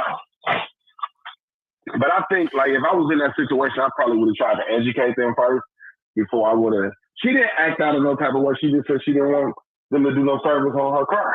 You know what I'm saying? Oh no, I think I scrolled past that, Dion. I don't know if that registered on my radar. I was like, yeah, that went into the files. That went into the back files. Like, Earl, thank you. He said she is the first Black Miss White-Wisconsin. He said, shout out to the sister, man. Shout out to the sister, man. We got to big up kids when they do something good, because we sure get on their ass when they doing something wrong. And I've made the point that there's a group of, not all these young people in Milwaukee are horrible. But we are challenged. Our young people are just under some tremendous challenges right now. So maybe part of changing the culture is really giving them more credit and more shine when they're doing something positive. Because a lot of times kids be under the radar doing their thing and they don't get no recognition for it, which you probably, because you got to look at it and say, well, I don't have to give you recognition for something you're supposed to do. But in light of the majority of them being left of the line, maybe we should just put more emphasis on positivity with our youngsters and start saying, nah, man, that's not cool. You don't want to do that. That's not the way to go. Because right now, our mentality has been adapted by our young people. Anytime you're seeing quadruple, it wasn't even like this during the crack epidemic, where 4 and 5, well, certain places, it wasn't an everyday thing, I guess. They was putting that style on somebody, that shot on somebody ass. It's crazy. You just stay out the way. Just stay out the way. That's all just stay out the way. He said weed is not a drug, it's an herb. Ask cuz. This is cocaine is an herb too. It was a plant damn well cocaine ain't no herb. Stop it. It was plant-based. Weed is cocaine is a plant before they turn it to the actual well, hold on. Now, is the coca leaf? Is the coca leaf looked at as an herb? I've never heard that it was. It's a good question for anybody out there who knows. The coca leaf an herb? The coca leaf does have medicinal benefits. So it is an herb. Okay. All right. Well, damn. That's fun. You fucking up my whole night. Dion. Earl said the only thing. Chew on a coca leaf. Well, no, man. Chewing on a coca leaf is a little different from smoking on a blunt. I don't know. I feel like your context is way out of line. Earl Henny said the only thing weed and cocaine have in common is both came from a plant. Yeah, we just made that point. I think cocaine is much more damaging, though, in my opinion. It feels like it does more damage. A coca leaf plant ain't as bad. A coca leaf plant ain't as bad as cocaine. Like you could chew on a coca leaf plant and not be addicted to cocaine. Okay. Because it's not processed right. Right, exactly. Okay. It's the process that do it to you. So the coca plant and the weed plant is the same thing, but not cocaine and weed. Welcome to Drug Usage 101, y'all. Welcome to the show. We can teach you how to get high over here. Look, Diddy's trial is about to come to the end. We had a great discussion last Wednesday night about this, and I know people have their opinions, but it's getting close to the verdict because the defense, they said they're not even bringing no witnesses. I still feel like they didn't convince me that this should have been a federal RICO case. Now, this is just me. This is and people getting in trouble, all kinds of shit about. It's almost like predicting who's gonna win the championship game. I think he'll be convicted of some things, but I don't think it'll be a federal RICO. I think it'll be some drug stuff, maybe some weapon stuff from the guns, but I don't see this as that was a criminal organization. The freak mob, baby.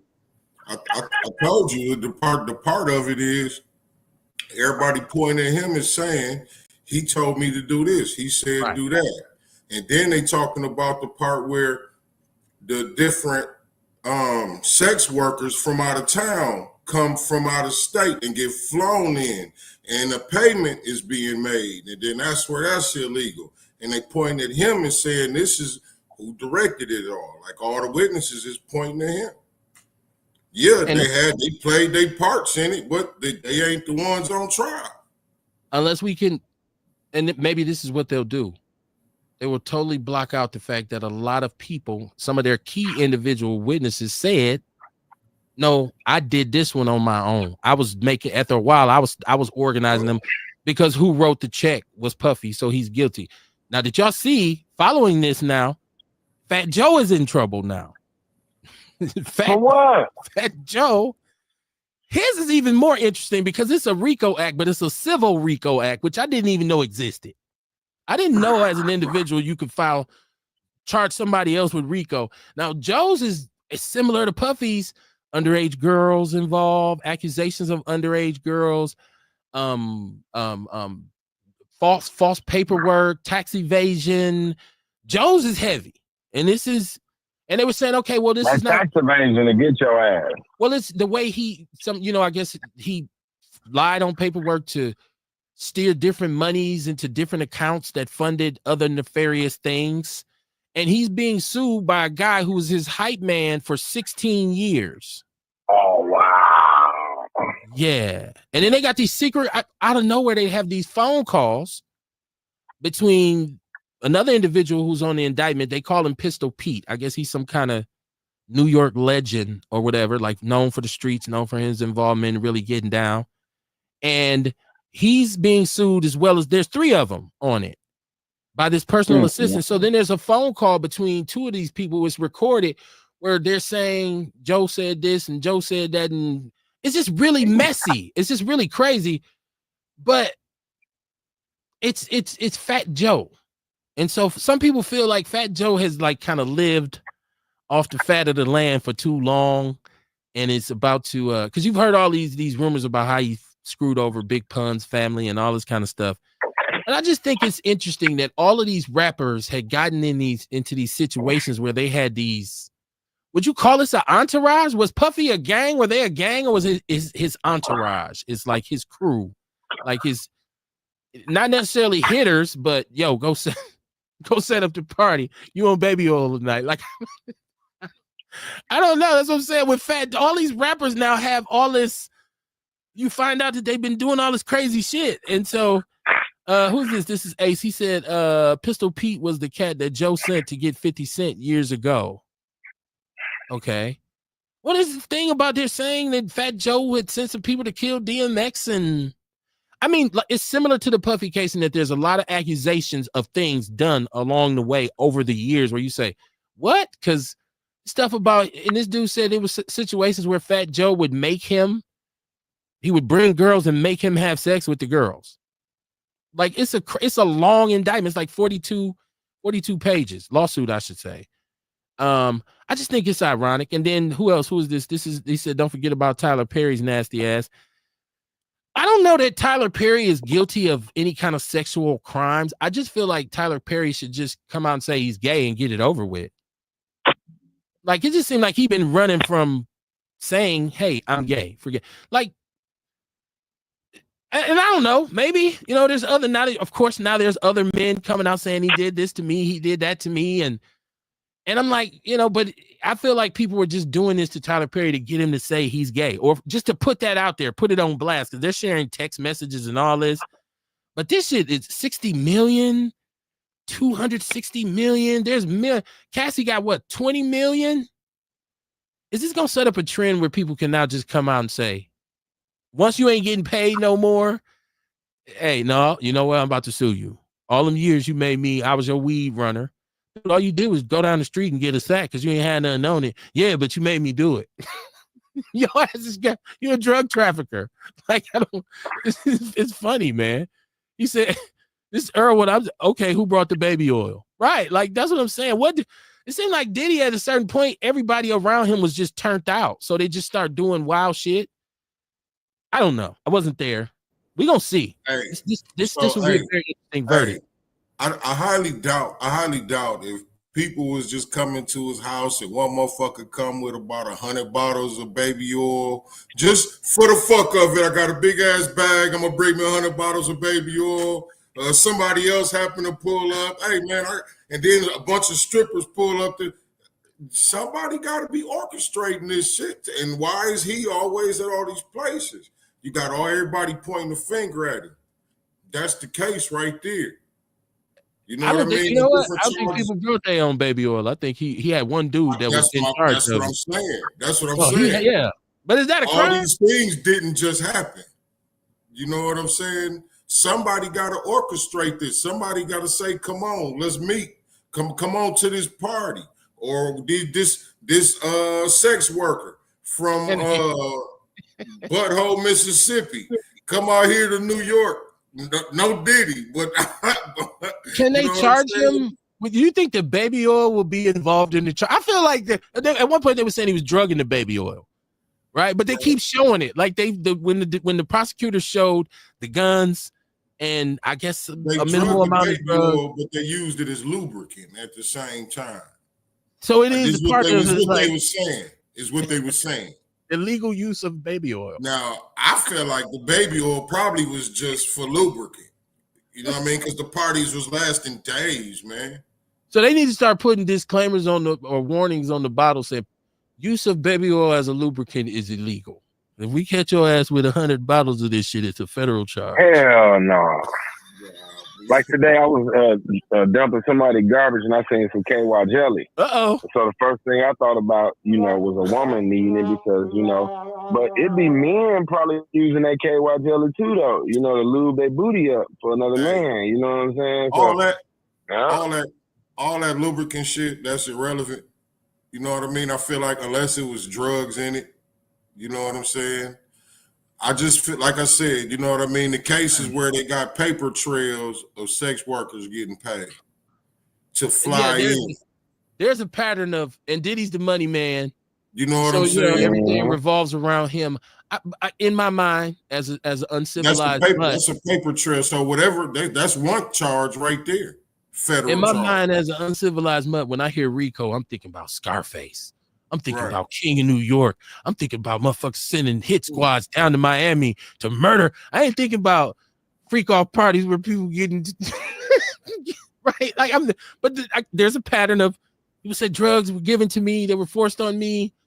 And once again, I felt like he's gonna get charged with some stuff, but I didn't think Rico. I thought they would dismiss the Rico and just give him the like drug trafficking or what you call it, nefarious activities. Hey, it was a lot of people testifying saying like at different parties you had to drink this drink. Yeah, you know what I'm saying. So like now you drugging people. It's gonna be interesting to see how the defense rests their case because they said they're not bringing any witnesses. And I had just me and the Podverse last night. I seen somebody saying you should just put Puffy on the stand and as a legal strategy and just have him basically apologize for like turning people out and doing this kind of stuff. And that because at first he had an opportunity to cop a plea and he turned it down. And so I would have took that plea if I was Puffy though. Stop playing with these people, boy. If he felt like he was innocent though, if you got, I guess the $1 million attorneys be like, no, but what's in it for them? The check is bigger, right? Yeah, probably waiting on Trump to open the door for him. Man, Trump already said, I have to look into it if he's convicted. I have to look into seeing if I can pardon him. Hey, but I tell you who ain't getting out. I think he'll leave him hanging. Yeah, this is gonna be interesting. I'm really watching this, and it ain't got nothing to do with the price of tea in China for me, but I'm watching this shit. Like, hey, watch the trial. I want to see the outcome. You think niggas would get mad if Trump don't? I don't think Trump give a shit, but I think some people will say that. I think it's a bunch of niggas that'll get mad that he don't let him out. Maybe so. I mean, you would be surprised what people get mad about. Like you see on social media, it's whole movements. Like there's people who are upset. They won't let R. Kelly come home because he done OD'd. He wanted to come home and be on, and they said no, and people was pissed about it. What you mean R. Kelly can't get out? Like, they is bogus though. Kill shit. They should have got killed all that time, man.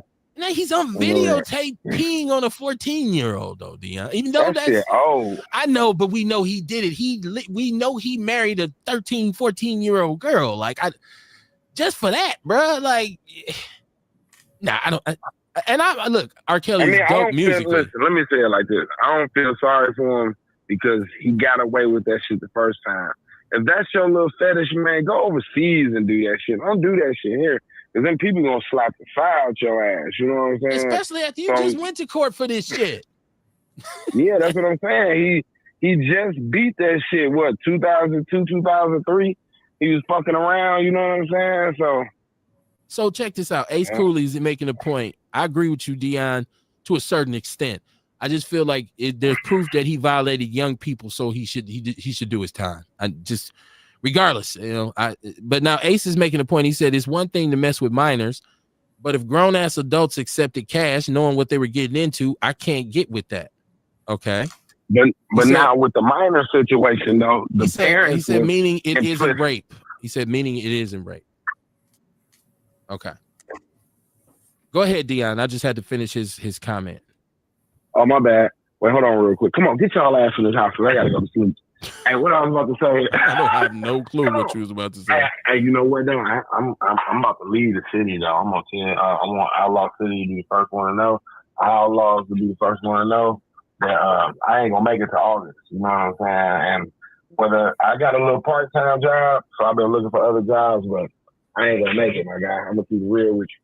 Because of the heat advisory, they want us to be there at 5:24. You know what I'm saying? I don't give a fuck about the heat advisory. You know what I'm saying? So now they gonna inconvenience my motherfucking life and want me to come in earlier than that. You know what I'm saying? Like, this is bullshit. So yeah, I think once I come back from St. Louis, I don't even think they didn't even deserve a 2 weeks notice from me. I'm gonna keep it real. Because they don't burn a bridge you ain't gonna never cross, because you might have to cross again. I don't think I'm gonna cross that bridge no more because I know that I don't like how that system works and it's not for me. You feel what I'm saying? Hey, Dion. Hey, most jobs give you a schedule. They ain't give you no set schedule when you started. So this is how they do it. I'm gonna tell you how they do it. It's bullshit. No, you don't have a fucking set schedule. Every day you get a fucking text message or a robocall, they call it. So every day, either you gonna start at 6:18, 6:24, 6:36. So this is how they do it. If you're doing garbage, they want you to go way over there on Lincoln. Now, my home base is Central, which is on 14th and motherfucking Walnut. If they want me to do garbage, I got to go way over there to Central. Way over there to Lincoln. If they want me to do recycling, I got to go on 13th and Mount Vernon. So they yo-yoing you. They juggling you. You know. But now, if I go way over there on Lincoln, I still got to.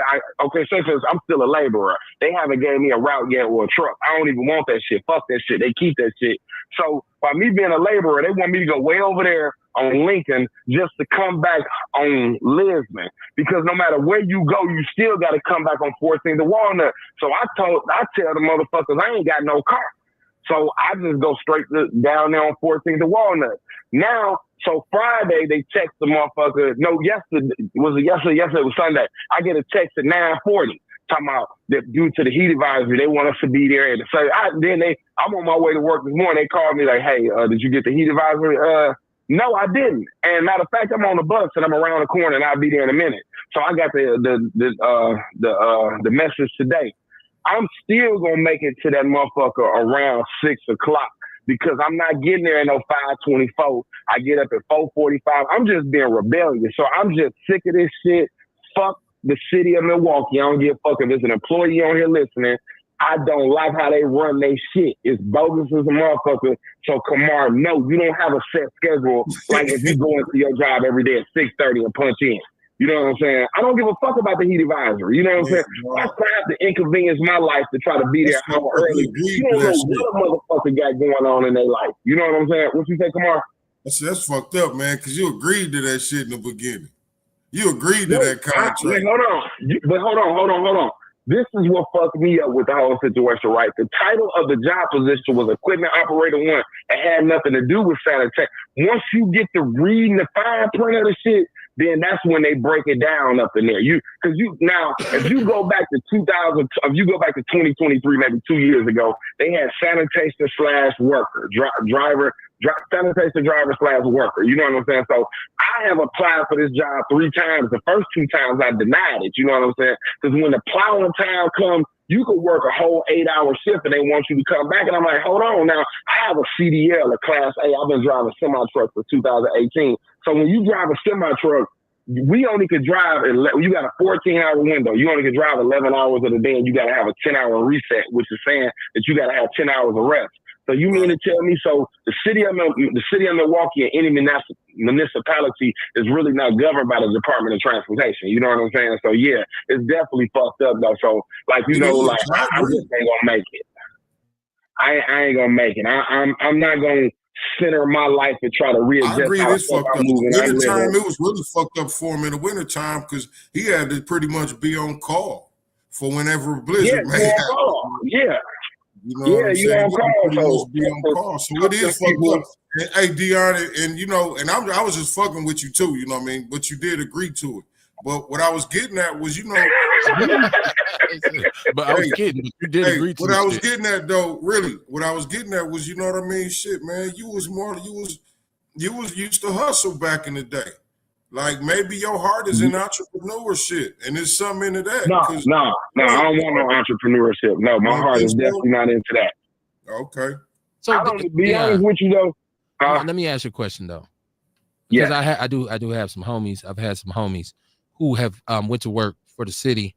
And when you first said you was leaving the city, I'm thinking like is he moving? I wasn't even thinking about your job, right? But is this a progression? So it's levels. When you start with sanitation and then you move on to other departments, because my guy started, I don't know if he started in sanitation. One of my guys, I think he's actually one of the people who fix the streets and whatnot. Like the people you see doing the construction. I don't know if is that how you start in sanitation and you move to that, or is it just like no? Because you can they got streets, which is on 35th. They got the electrical, which is down on Canal, and the water and streets is basically on 35th. So sanitation is they own thing. You know what I'm saying?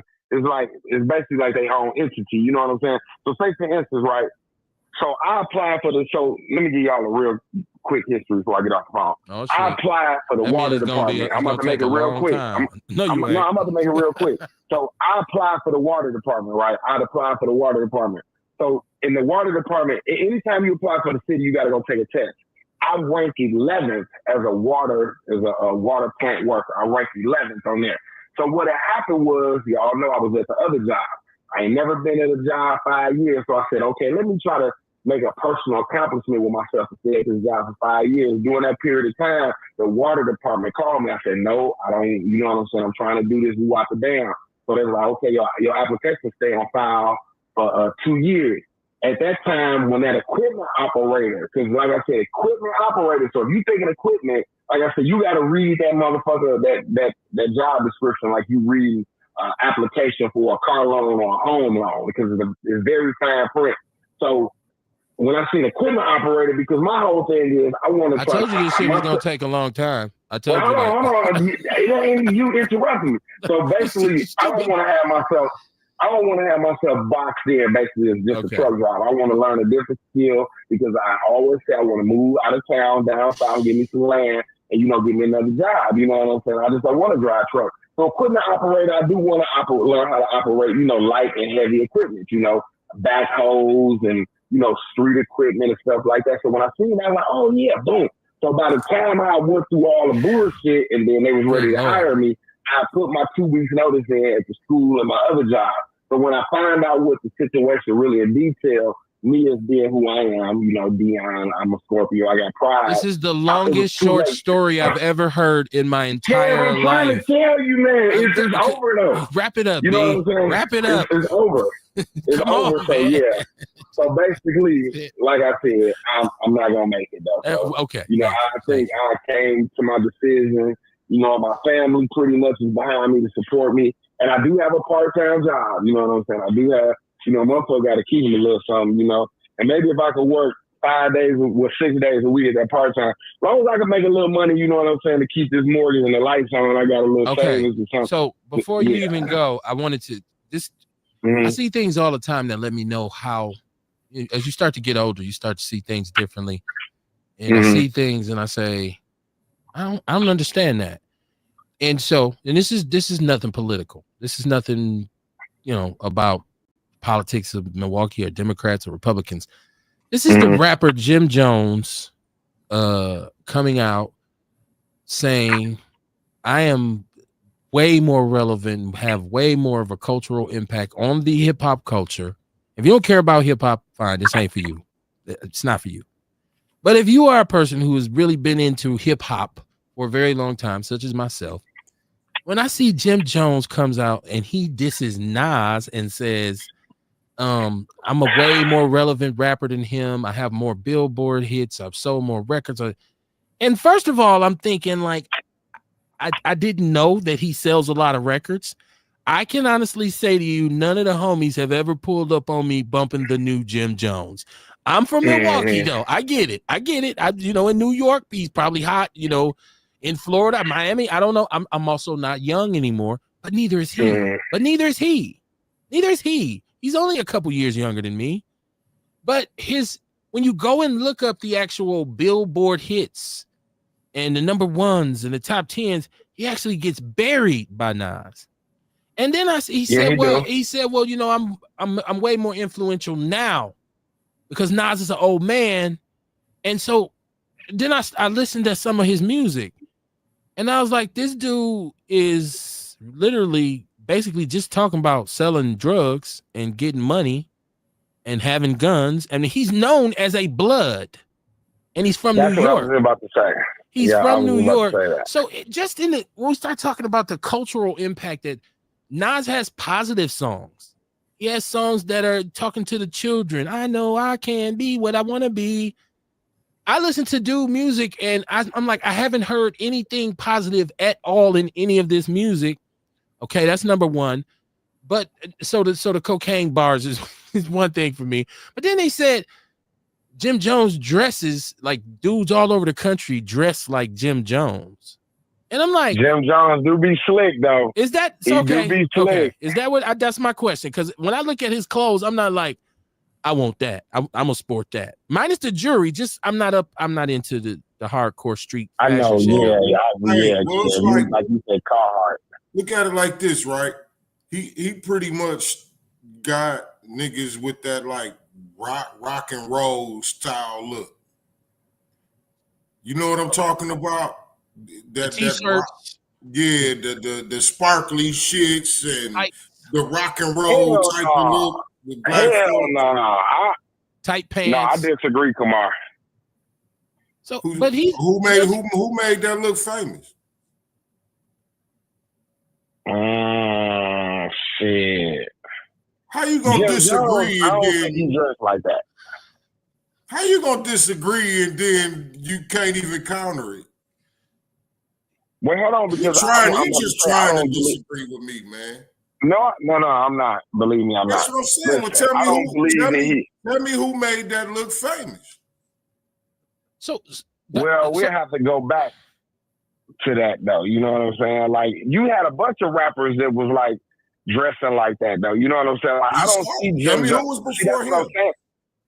But see, that's what I'm trying to get to, Kamar, if you give me a chance. I don't see him dressing like no motherfucking rock star.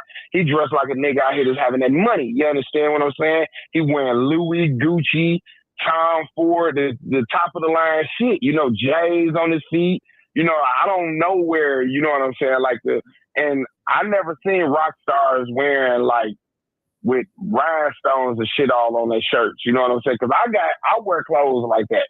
You know what I'm saying? And I didn't get my inspiration from no rock star. I see niggas, you know, hip hop artists or other people that I see with some type of outfit. So let me ask this, because one part of this is what I noticed is the Averex jacket, about, right? See, you talking about how this look now, but I'm talking about like back in the day when all that type of shit. He was rocking them leather jackets, and niggas start rocking all that, the jeans, all that crazy ass rock star type shit, or rock star type shit. Yeah. So but that's why I said, you know what I mean? To name somebody different before you tell me I'm wrong. You know what I mean? So the Pelly Pels and the Averex jackets, I remember we go back to Pelly Pel, especially in the 90s. I've seen him, one of his things is it Averex? He has a contract with Averex, but I don't see. So when I heard that, you know, dudes across the country dressed like Jim Jones, I'm like, well, he's not the one who first came with Averex. Like, so who's dressing like him?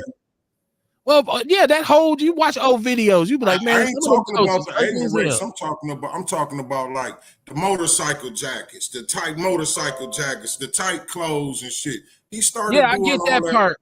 I get that part. You're right. I agree with you on that. I'm saying that the Averex shit is something he does too. I ain't saying he did it better than Nas. Don't get me wrong. Hell no. What I'm just saying is what he's saying is it's a style where he changed too. I ain't saying he better, but he did change a part of the culture too. As far as obviously he's had an impact. I didn't even know he sold records. I'm like, he actually has platinum albums. I know the Ballin' joint but that was like 20 years ago. Yeah, you could go platinum in New York. This is true. This is true, especially after 10 years. We like that shit in the club. You know what I mean? We had it on the Bernie CDs and shit, but didn't nobody go buy it. He was after my time, though. That's probably why I don't understand it. Because I wasn't during the era. We wasn't, no lie, we ballin'. I was already in my mid-30s when that shit came out. Man, I fuck with Jim Jones. We know you do. All of them. You just said you dress like him, so yeah. Yeah, like I ain't gonna lie, Cam made a nigga start wearing pink though. You know what I'm saying? And I stay dodgy though, man. You know what I'm saying?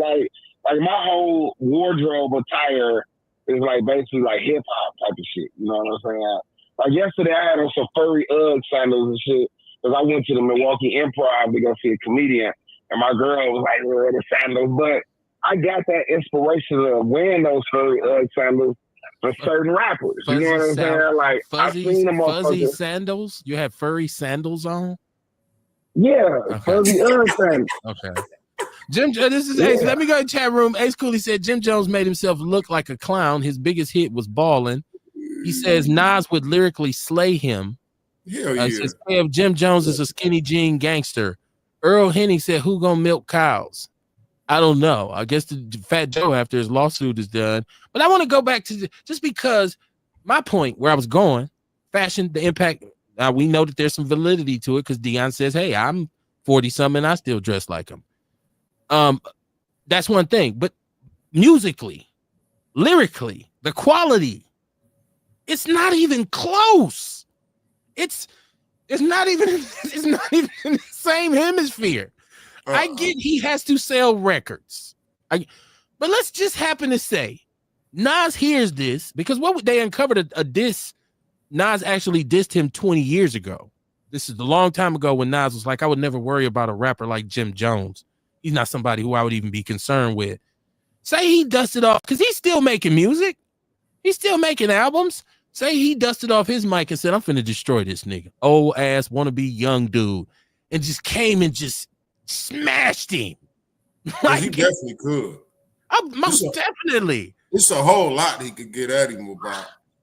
This is what I'm saying, Kamar. Like when he said this, I'm like, wait, what? I've been on YouTube for 3 days. watching like people coming out saying, and he said this on Fat Joe and Jada Kiss's podcast, and they're just like, what? And he's ranting and raving, and then he went on Shay Club Shay, whatever it is now, and they get to arguing big time. I mean, they go. Have you seen this, right? Yeah. But it's just like in this time where we could say just because somebody is now still popular, they're better than anybody who done it before. So it's like saying the average R&B singer today, if he's selling records today, is better than a James Brown. Hold on though, but ain't Nas a billionaire? R. Kelly better than James Brown. R. Kelly is a better artist than James Brown. Okay. Hey, ain't Nas a billionaire? He has a lot of money because he with the investments and the tech. He's part of Ring. He's invested early in Ring when it was Jim Jones, shut up. Jim Jones, shut up. Whole different tax bracket, right? Like, and I say Jim Jones. They call Jim Jones the old young nigga because he relevant though. You know what I'm saying? Just from his not to young dudes. He's relevant to old dudes that still want to be young. Bro, nah, them young niggas be fucking with him too, though. Young dudes ain't listening to Jim Jones, bruh.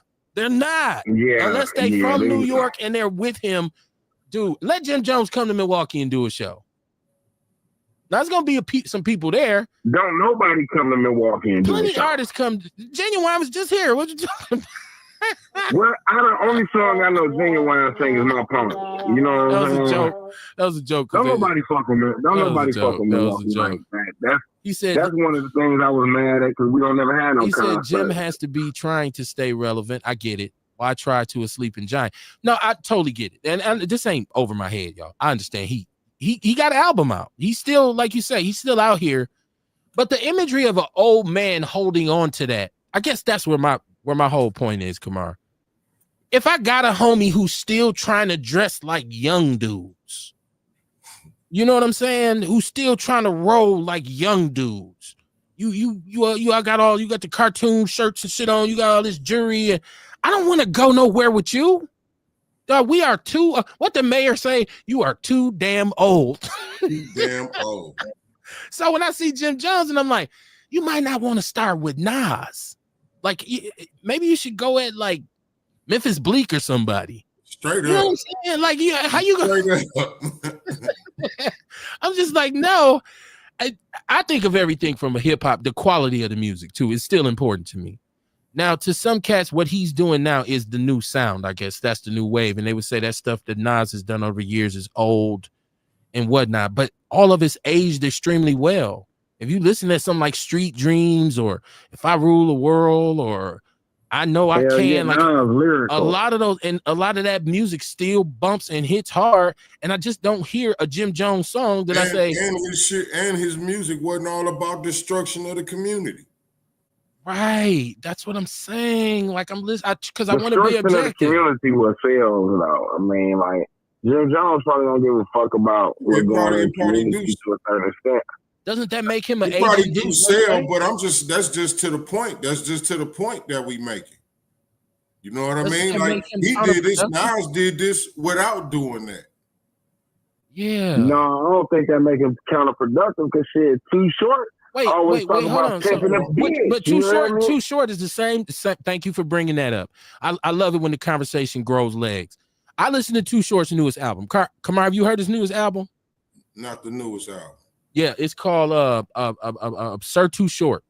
Okay. He is taking it back to the classic Oakland, the sound that we liked. But at my age, listening to him now talk this shit about bitches and hoes, and I'm not that entertained no more. He got a couple dope songs on there. He got one called Everywhere, where he talks about all the places he's been, Milwaukee included. And then I hear some where the beat is dope, and I'm listening. I'm like, this dude is 60 years old. And you know what I'm saying? So that quality of music, and shit, all this kind of stuff. I don't know. I still fuck with Short though. You know what I'm saying? I'm a Too Short fan, bro. Get in where you fit in, even though it ain't the most positive. I listen to it to this day. It's one of my favorite records. I'm gonna tell you, even still, you know what I mean. I try to pick and choose which Too Short songs I listen to. Even that part. That part right there is what it is. Like I would listen to Just Another Day or Money in the Ghetto and skip Blowjob Betty. You know, even though that used to be my joint. That's the shit. The message, man. And then what about? I was listening to that the other day. It was like place the balls into the mouth and it's the world's biggest boy. That shit, right? Yes. That shit slam. I'll pull up banging that shit like it's the world's biggest dick. No matter just nobody. That's your song. You want me to do with That's your song. When I was you know that shit was that's banging, his song, banging, banging. he kept saying it. The world's biggest dick. It got him excited, man. He got him moist. That's your one. That's your joint. Let me get this in the chat room, y'all. Shout out to William Morris, man. Welcome, my brother. He said there were a plethora of both scene hip-hop artists around the nation and people that were in certain lifestyles that had money who were rocking these things from the mid-'80s to the mid-'90s when a lot of these brands were coming out. When hip-hop first arrived in the 70s and the 80s, it was all about individual style. And even in places like Milwaukee, in the Midwest, in Detroit and Chicago, we had our own swag. Now there were outside influences, of course, but we always had our own swag. Ace Cooley says, and I agree with you, William. Nas was more of a combination of conscious and intellectual rapper. He's a thinker. That was always the key. It was like the smart thug, like, right? You know, it was like he ain't all bad, right? It comes from this environment that has kind of created this monster. And Nas got some floss songs. He got some songs with some coattails, right? But like I just stated, there's balance to it because there are some positive songs. There are some songs where he's actually questioning, and maybe I just haven't listened to enough Jim Jones.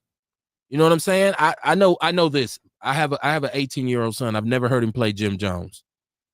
I hear him play all these new cats, all these young auto-tune cats. He ain't never said, Dad, you got to hear this new Jim Jones. It is dope. So I don't think young cats is listening to Jim Jones. I think he might be more relevant in his mind than he actually is. Maybe in New York, I could see that because people want to be on camera. But my whole point was it's a game that we listen to, that we play now where nobody respects their forefathers, the pioneers. He shouldn't ever even compare himself to Nas because he hasn't had the impact on the hip hop culture that Nas once had. It's easy to forget now that when Nas first came out, New York had been on a stutter for about 7 years because the West Coast had taken over. Nas brought it back. And so Jim Jones ain't done that. He hasn't done that. So I agree with you with Nas though, because he did come hard with the Timbs and the Avery X and, you know, just that rugged, that Carhartt, that rugged look though. But I mean, you know, he ain't, you know, I mean, it's all on what somebody relate to. You know, like I fuck with Jim Jones, you know what I'm saying? Because he showed the in-depth underground of New York. Like he got blood. Like when he come do a video, it'd be like 300-400 bloods on the set. You know what I'm saying? And then that's cool. But see, my thing is this though, man. Don't get me wrong. You know, okay, yeah, we deal with the positivity in life, but you know, I'm not Dion. I'm not trying to come down on you like that. What I'm saying is the concept of that. He's hot. He's hot because he brings 50 blood gang members. But nowadays, these young niggas look at street credibility. Niggas can rap about this shit, but is they really living this shit? Like, bro was facing Fed time, Rico accent, all type of shit. He just, you know, like, don't get me wrong. Nah, he's on wiretaps. Yeah. He's on wiretaps of people who went to prison and he didn't go. So this hot. Once again, William Morris, he said, and no, you cannot compare. He said, and I don't know why anybody is. I'm very baffled by it. A Nas to a Jim Jones. That's like comparing Kool-Aid to fresh squeezed fruit juice. Earl Henny said, fuck Jim Jones is a new song for you to hear. That's a new song, Earl. Fuck Jim Jones. He said Nas definitely did bring New York back into the scene of hip hop because it was West Coast and slowly but surely the South. Yeah, and if you tuning in, we just talking hip hop right now. To some old dudes, old heads talking hip hop. So I wanted to hear about the mayor. We already talked about that. Go back and listen to the show. But no, once again, it's the disrespect for the culture. So it'd be like one of these new coming up artists saying, man, I'm colder than Michael Jackson. He can say anything he want, but we look at him and say, you're not even on Mike's level. Like, you're not even close. And that's how people are looking at Jim Jones. Like, this is the same dude who said being in a gang was like being in a fraternity in college. That's why he cool. Like, being a blood is like being in a fraternity. And I'm like, yeah, minus the community service and non-violent approach. This that same dude, and he's 45 plus. It's a problem when the old heads are pushing this narrative to the young heads. Now, as long as it's young people pushing it to young people, I feel like that's the natural order. But old dudes should not be on that. That's backwards. That's backwards. At this point, life, you know what I mean? We supposed to be teaching a better lifestyle, a better way of life. We supposed to be talking about better decisions, you know what I mean? Where I fucked up back in the day. Don't keep doing the same shit I'm doing to where I'm still getting fucked up in. You know what I mean? We got to change the narrative at a certain point, man. You get so old. If you ain't doing it, why you want the other motherfuckers to do it? I think that's kind of like, too, when I said earlier, like changing the narrative so that what's negative ain't cool no more. Yeah. It starts at that level where what are our kids hearing? And I'm not trying to be Tipper Gore. I'm just saying, if that's put into the head of a youngster who don't have the leadership, who don't have other positive brothers around him, he look up to Jim Jones as that's the big homie, that's the OG. If you've been through this shit already, you got to talk about what happened to you when you did that shit. Because you're giving a why. You're giving them a why now when you're teaching them not to do it. This is why you don't do it. You know what I mean? And when you understanding the whys, that's what the healing is all about. You know what I mean? When you understand why something is like it is, why you shouldn't do something, why we can't do it like that, and why we should do it like this. It's information.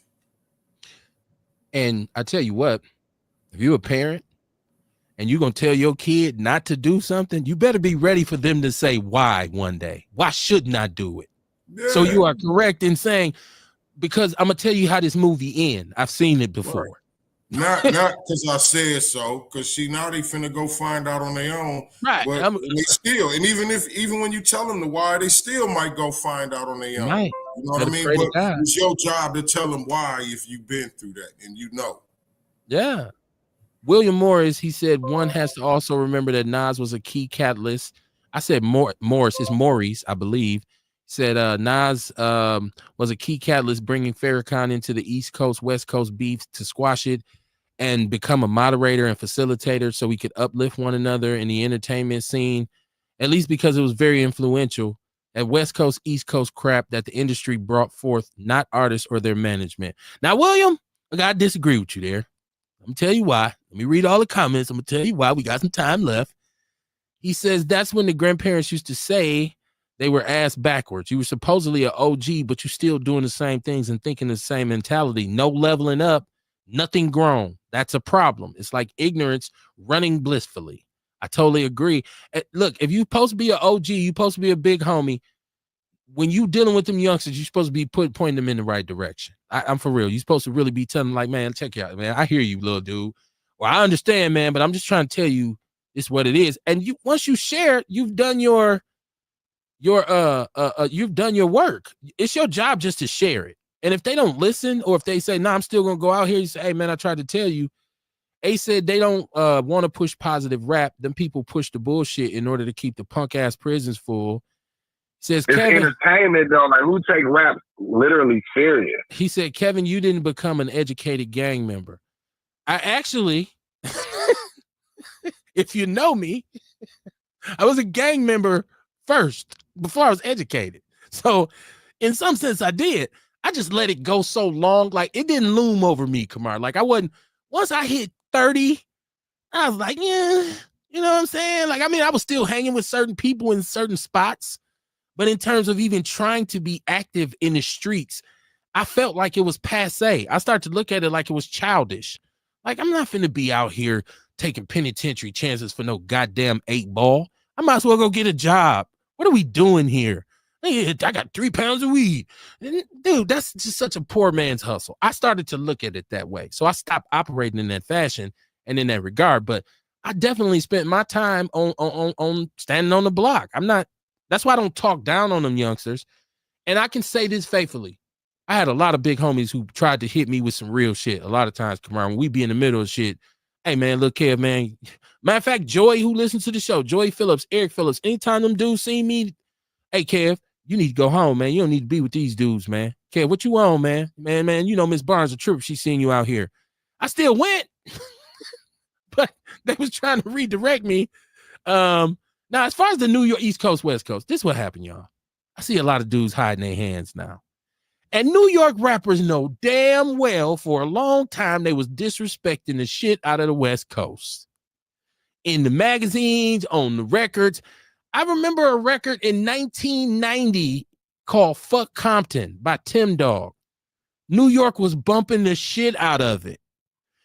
Yeah, I remember that. Tim Dog was on that album saying, fuck Ice-T, fucking WA, all the, fuck the Raiders, the Giants won the Super Bowl. And New York was behind that shit. Like, just like him too. Man, I don't want to talk about Ice-T. I'm done with Ice-T. I gave up on Ice-T a long time ago. No, I'm for real. But no, I'm just saying New York was shooting darts and disrespecting any hip-hop that wasn't from there. And they know they were. So you could say the beef was manufactured by the press, by the media. No, it was manufactured by New York rappers. They used to laugh. Remember dude, what's his name? Nas Guy. He's a nice rapper, but he dissed E40. Son. Nah, man, nah. And all the East Coast, I done talked to many East Coast heads who used to be like, that's not real hip-hop, kid. That's that trash, son. Like, and it was like they were shooting shots, right? And then they try to back up now and be like, oh no, we weren't. It was the media. No, it was y'all. It was the artists. And we bought into the shit. And the media caught a hold to it. And it turned into what it turned into. And in actuality, the East Coast, West Coast didn't cost us Tupac because he wasn't killed by a New York rapper. He was killed by a West Coast gang member. You know what I'm saying? So it was just a climax and just this accumulation of niggas doing what they always do, is hating each other, shooting the shit out of each other for the most minimal reasons. You muted, Kamar. You muted. I was gonna say allegedly Puffy might have something to do with that too, with the grip niggas who shot him. Allegedly. So you know what I'm saying? He may be. He may and may not be. We don't know. I mean, victim of East Coast, West Coast drama. We don't know. We'll see. Because Keefy D is also on trial. Right. So we go, and if Puffy is found guilty, Keefy D is gonna be like, I told y'all that nigga did this shit. No, we don't know. We don't really know. William Morris said, what was so fly when individuals of the 70s and 80s talked about the streets and it was a cautionary tale? Anything Slick Rick touched, Hey Young World, and a plethora of other titles, there were other cautionary tales. Curtis blowing Don't Push Me because I'm close to the edge. The 80s brought a plethora of consciousness and cautionary tales, along with the party and bullshit, but it was balanced. And even the West Coast saying, do what you have to do with the police by Ice Cube. Not, we've said it was a lot more balance in the game because you could watch a Tribe Called Quest video and then listen to Ice Cube. You really can't do that now. Like the balance now is between gay rappers and straight rappers. Like that's the only balance they have. Like you can listen to a lot of gay hip hop artists and songs and ideology, and it's not like creative anymore. All of it sounds damn near the same. I say all the time, if I hear another new artist that does auto-tune, I'm gonna throw up. How many auto-tune rappers do we have? Like it's like no. So the creativity. I like a lot of the rappers. You know who 42 Doug is? I've heard of him, but I've not listened to his music. He's from Detroit. I like Lil Dude. I fuck with 42 Doug. I fuck with a lot of the Southern rappers. Like I fuck with Big Boogie. He's from Memphis. You know I fuck with Glorilla. I don't fuck with what's that boy? I don't fuck with what's his name? Yo Gotti. I don't fuck with him. I don't fuck with him at all. No, I know the streets. The streets are the streets. I'm not And once again, I understand. I'm old, man. I'm about to be 50 years old, bro. And I have no desire to put on a Pelly Pail and a bunch of chains and a bunch of rings and watches and some jeans with holes in them and walk around like, yo, what's up? They call distress jeans. They distress. Yeah, I don't listen. If you still do that in our age, come on, because I do got a couple homies that might jazz it up sometimes. They might put on some, if they got on skinny jeans, they getting ribbed the fuck. I mean, like my real people, my guys I rock with, I don't have no skinny jean partners like that. But I do have some homeboys who still, because they still go out. So they'll still wear some of the stuff that's new.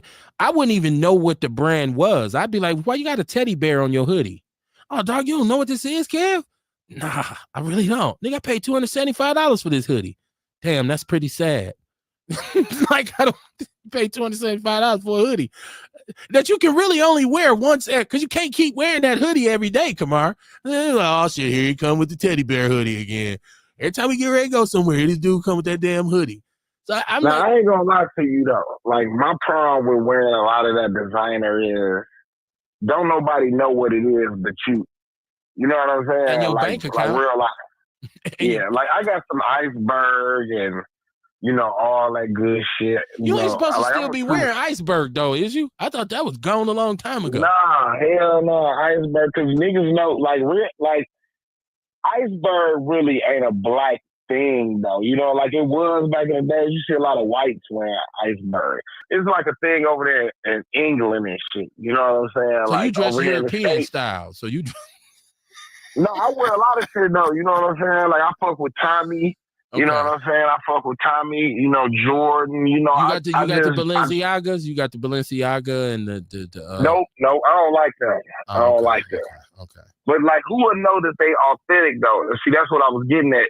Like we go out and spend all this money on these clothes, but don't nobody know what that shit is. You know what I'm saying? Which is like, another point we was trying to make, Dion, about that, the whole portrayal of that image and saying like, no, in order to be, fly, you got to put this $300 hoodie on. You saying this to kids who have nothing. So their response is to go out and do whatever they got to do to get it. Now let me read William Morris. He said, "I'm apologizing for the long synopsis, LOL, only because I seen you were on, so I had to come on. Appreciate that, my brother. Appreciate that, and everybody else who's tuning in. Shout out. He said, and I hear this topic, especially between Nas and Jim Jones, being spoke on, and I can't see why. I get it. Jim Jones has said some things that those of us with common sense, I don't think we should take it on. And if you listen to his music, it had a moment, but it's not like music from Nas, which is classic and will not stand the test of time. And that's what I see a lot of OG MCs not being able to do. I get it. It's a topic that's relevant, but not relevant because first of all, it doesn't have anything to do with where we are politically right now. But then again, it does, because I just talked about a community in which we have a 50% truancy rate. We talk about the teenagers who are being murdered, quadruple shootings, 2-3 days in a row, triple shootings, double shootings. This message that's conveyed through this music kind of makes it relevant again. And since there's no balance that we said we discussed earlier, this becomes the prevailing kind of train of thought. So it's not relevant, but it is, because I would never think that there's a brotherhood and there's levels to everything. So I wouldn't think that, somebody who knows, obviously you're not on that dude's level. First of all, when he says that and people are saying, no, that's true. Like, no, Jim is a fashion icon. I never knew he was a fashion icon. So I learned something new from Dion tonight. I really did. I didn't know. I laughed when I seen that on YouTube. I was like, man, nobody dressing like no damn Jim Jones. Not us. No, we ain't. You know what I mean? But like when you look at hip hop and over the years, that's what I said. I was just talking about back in the day. You know what I mean? Like he did have people change the way they started dressing. Like you talk about with the chain on their pants and shit, the wallet chain or whatever. Yeah. Biker style. Yeah, somebody tell me who was doing that shit in hip hop before Jim Jones. biker style shit. And his line of clothing was vamp. And It I was might have like used that. the wrong term. I might have used the wrong term, that rock and roll, but really It's the biker same shit. style. Biker style is the better term. I mean, it's the same shit. I mean, it's systemics, really, technically, Yeah. because bikers and rock and roll, bikers rock and roll, dude. That's They what go they hand in hand and shit. Yeah, right. so it's like fat gold chains with hip hop. That shit goes, Right. you know. But no, his clothing line vamp with the spike bracelets, and you're right, that aesthetic. But I didn't see that catch on like that. Like I don't still to this day, I don't see niggas walk around Well, Milwaukee that's dressed that like whole. him. Well, they really ain't dressed like him. You know what I Okay. mean? It's just more like we said, that style. You know what I'm saying? Like you Yeah. got the rock revival jeans and all that type, True Religion and shit, and that's that biker shit. With the jeans with the dragons kissing on the pockets. Yeah, that's that biker shit, man. That ain't no hood shit. They didn't make that shit for niggas. Glitter belts. The belts. I bought my son a glitter belt for Christmas. He wanted it so bad years ago. I was just laughing at him in the store the whole time. Like, you really gonna wear this? He's like, yeah, this is what's up. He had the glitter belt. William says, I still own a lot of that stuff, but I elevated. It gets me when people my age, 56, a little younger or older, and they dress like they have an elevated and they dress like they haven't elevated even in their casual. And I get it's nothing like a good pair of jeans and a hoodie, nice pair of kicks, whatever your style is. However, it misses me when I see individuals at a certain age that expect to be taken serious, that's dressing like carbon copy clothing or certain things that don't fit. Now I rock some of my old school stuff. It's cutting him off. He's out charactering the character. Earl Henny said punk rock, Kamar. That's another way the punk look. That's another way they sum that up. But it's all, you know, biker, rocker, punk. That's all that's the same club. You don't want to be in that club. You walk in that motherfucker, you're like, oh shit. But no, I'm just cultural impact, man. That's all. And I'm a hip hop guy. So it's not the only message that I hear from young rappers now that I'll be like, that is the dumbest shit I've ever like, what are you doing? Like that's, and I get why some people will want to hold on to their youth. You know what I'm saying? Like, I get why you still want to be, you know, young dudes to see you and be like, man, dude, it's drip. What they call it, drip, right? That's what they call it now, drip. Man, he got all the drip on. No, I ain't gonna look at no nigga and be like, he drip. Nah, Niggas say it all the time. I see you got the drip. I see dudes who got some tight ass pants and they got a little hoodie with a teddy bear or a cartoon on it and some fancy Jordans, some pink and green Jordans or something. It's all these, look at the drip. I done seen dudes take selfies and be like, yeah, you see my drip. So what you talking about, Dion? Yeah, they probably use that, but you just heard what you got to listen. I said, I'm not going to, I'll be like, I see you fit it. Or I'll be like, where you which get means the same from? thing. It means the same thing as you got. Yeah, you got, I know, but I ain't going to say you drip now. But, you know, a lot of times, though, and I'm going to be perfectly honest, like, everybody don't know everything about fashion. You know what I'm saying? Like, I'll put on some Jordans, and anybody else, they just average Jordans, but these Jordans cost some money. Or I'll wear something. That's just like, I'm gonna give you a prime example, right? And I know this might seem apple and oranges, and maybe it don't. Like, say for instance, right? I could be on the east side of Milwaukee. I see somebody in a Lamborghini truck, and next to him you have a Nissan Altima. That person in their Nissan Altima not aware that you driving next to them in a $500,000 car. Or like one day I'm on my way to Chicago. I'm in my pickup truck, Rolls. I'm next to a motherfucking Rolls Royce Santa. We rolling the same. But people on the highway probably don't really realize that's a Phantom. You know what I'm saying? So it's a lot of shit that people see that they don't realize like what that is, you know? And I don't know everything about fashion. I know the shit like the urban wear, like the shit we wear. But Mark Zuckerberg might have on a $500 t-shirt and it look like a Hanes t-shirt to me. But it might be some designer shit from Italy that he got on and I ain't even up on that shit. I doubt if Zuckerberg has on a designer t-shirt. You know, rich people don't expensive shit. Man, but not like that though. They'll wear an Armani we just suit. don't know the name of it.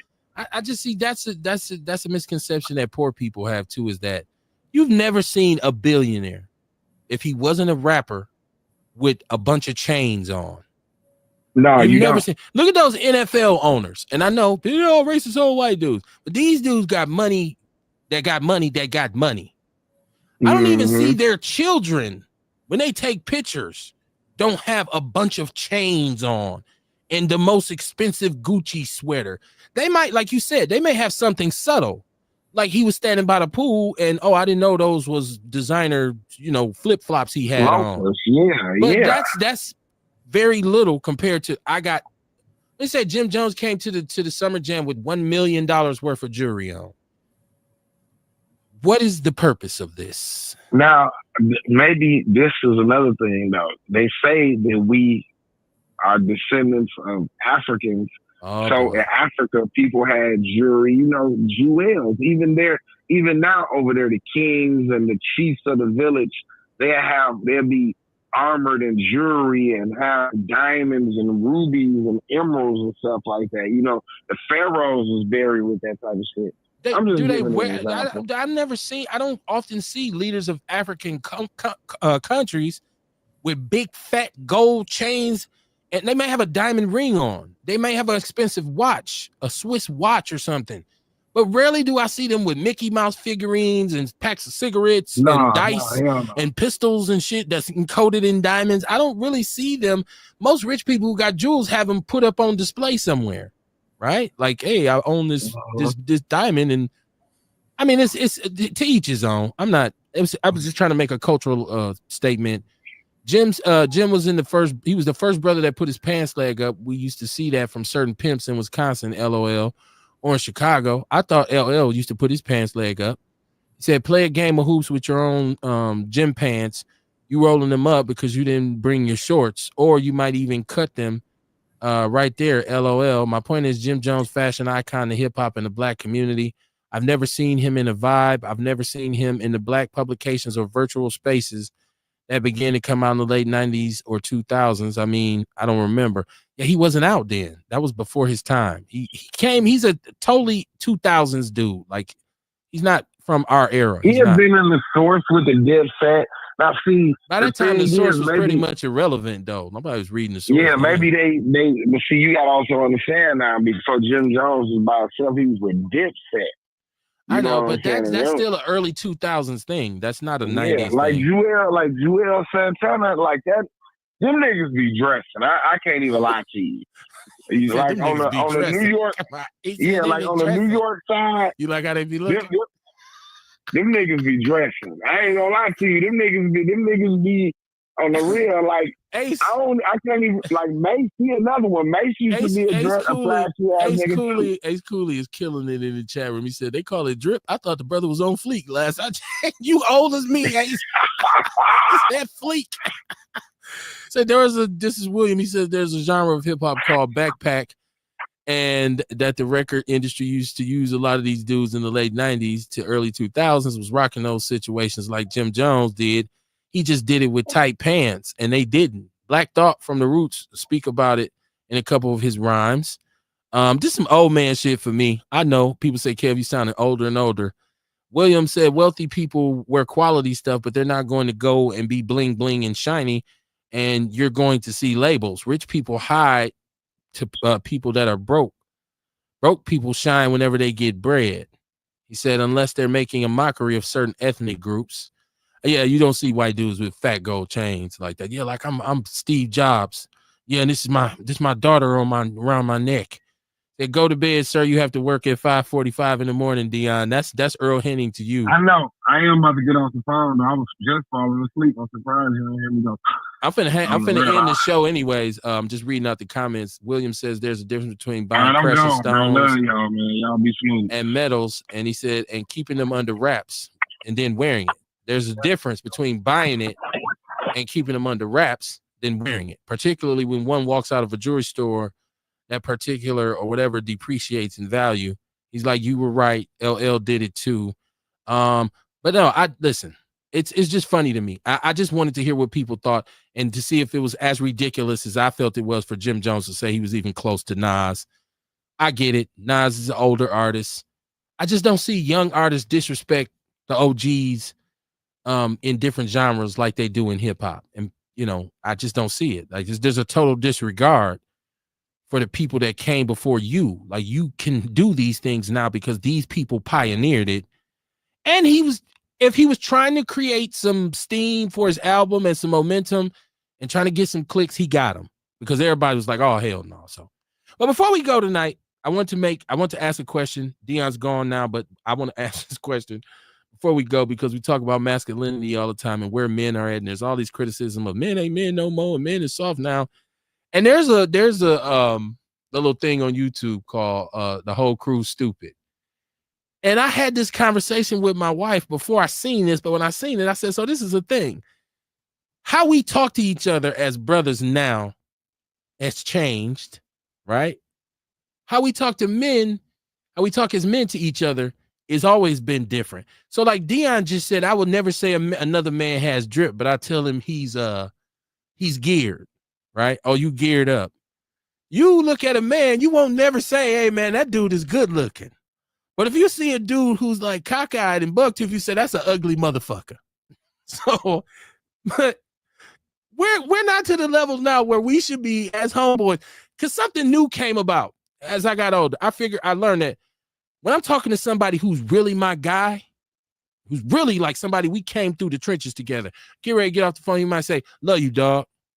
And I say, love you too, bro. We never used to do that back in the days. We didn't. We never said, man, I love you. Like we didn't do that.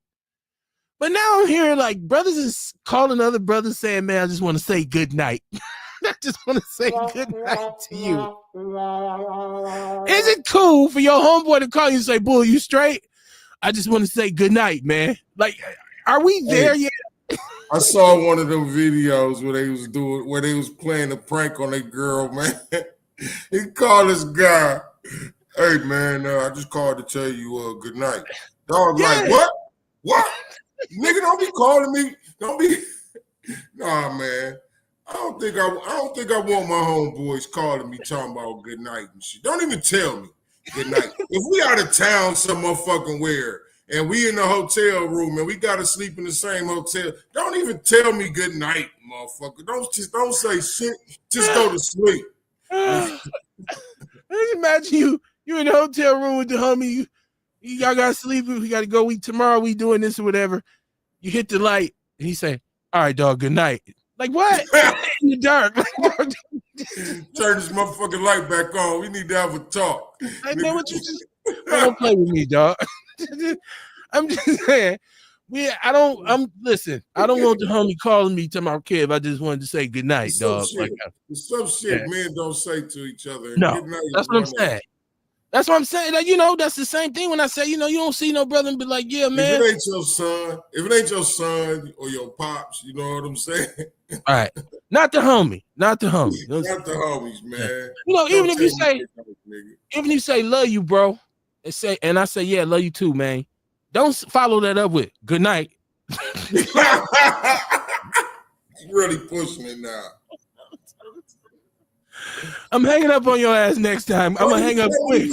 Don't tell me you love me and it's time to go to bed. Nah. I mean, it's just I've been on the phone with homeboys who I like my cousins or like some of them, like friends, family, like cuddies. Like really, it's your family, but it's your guy. And you say, hey man, and you ain't gonna talk to him for a while, or you don't see him that much.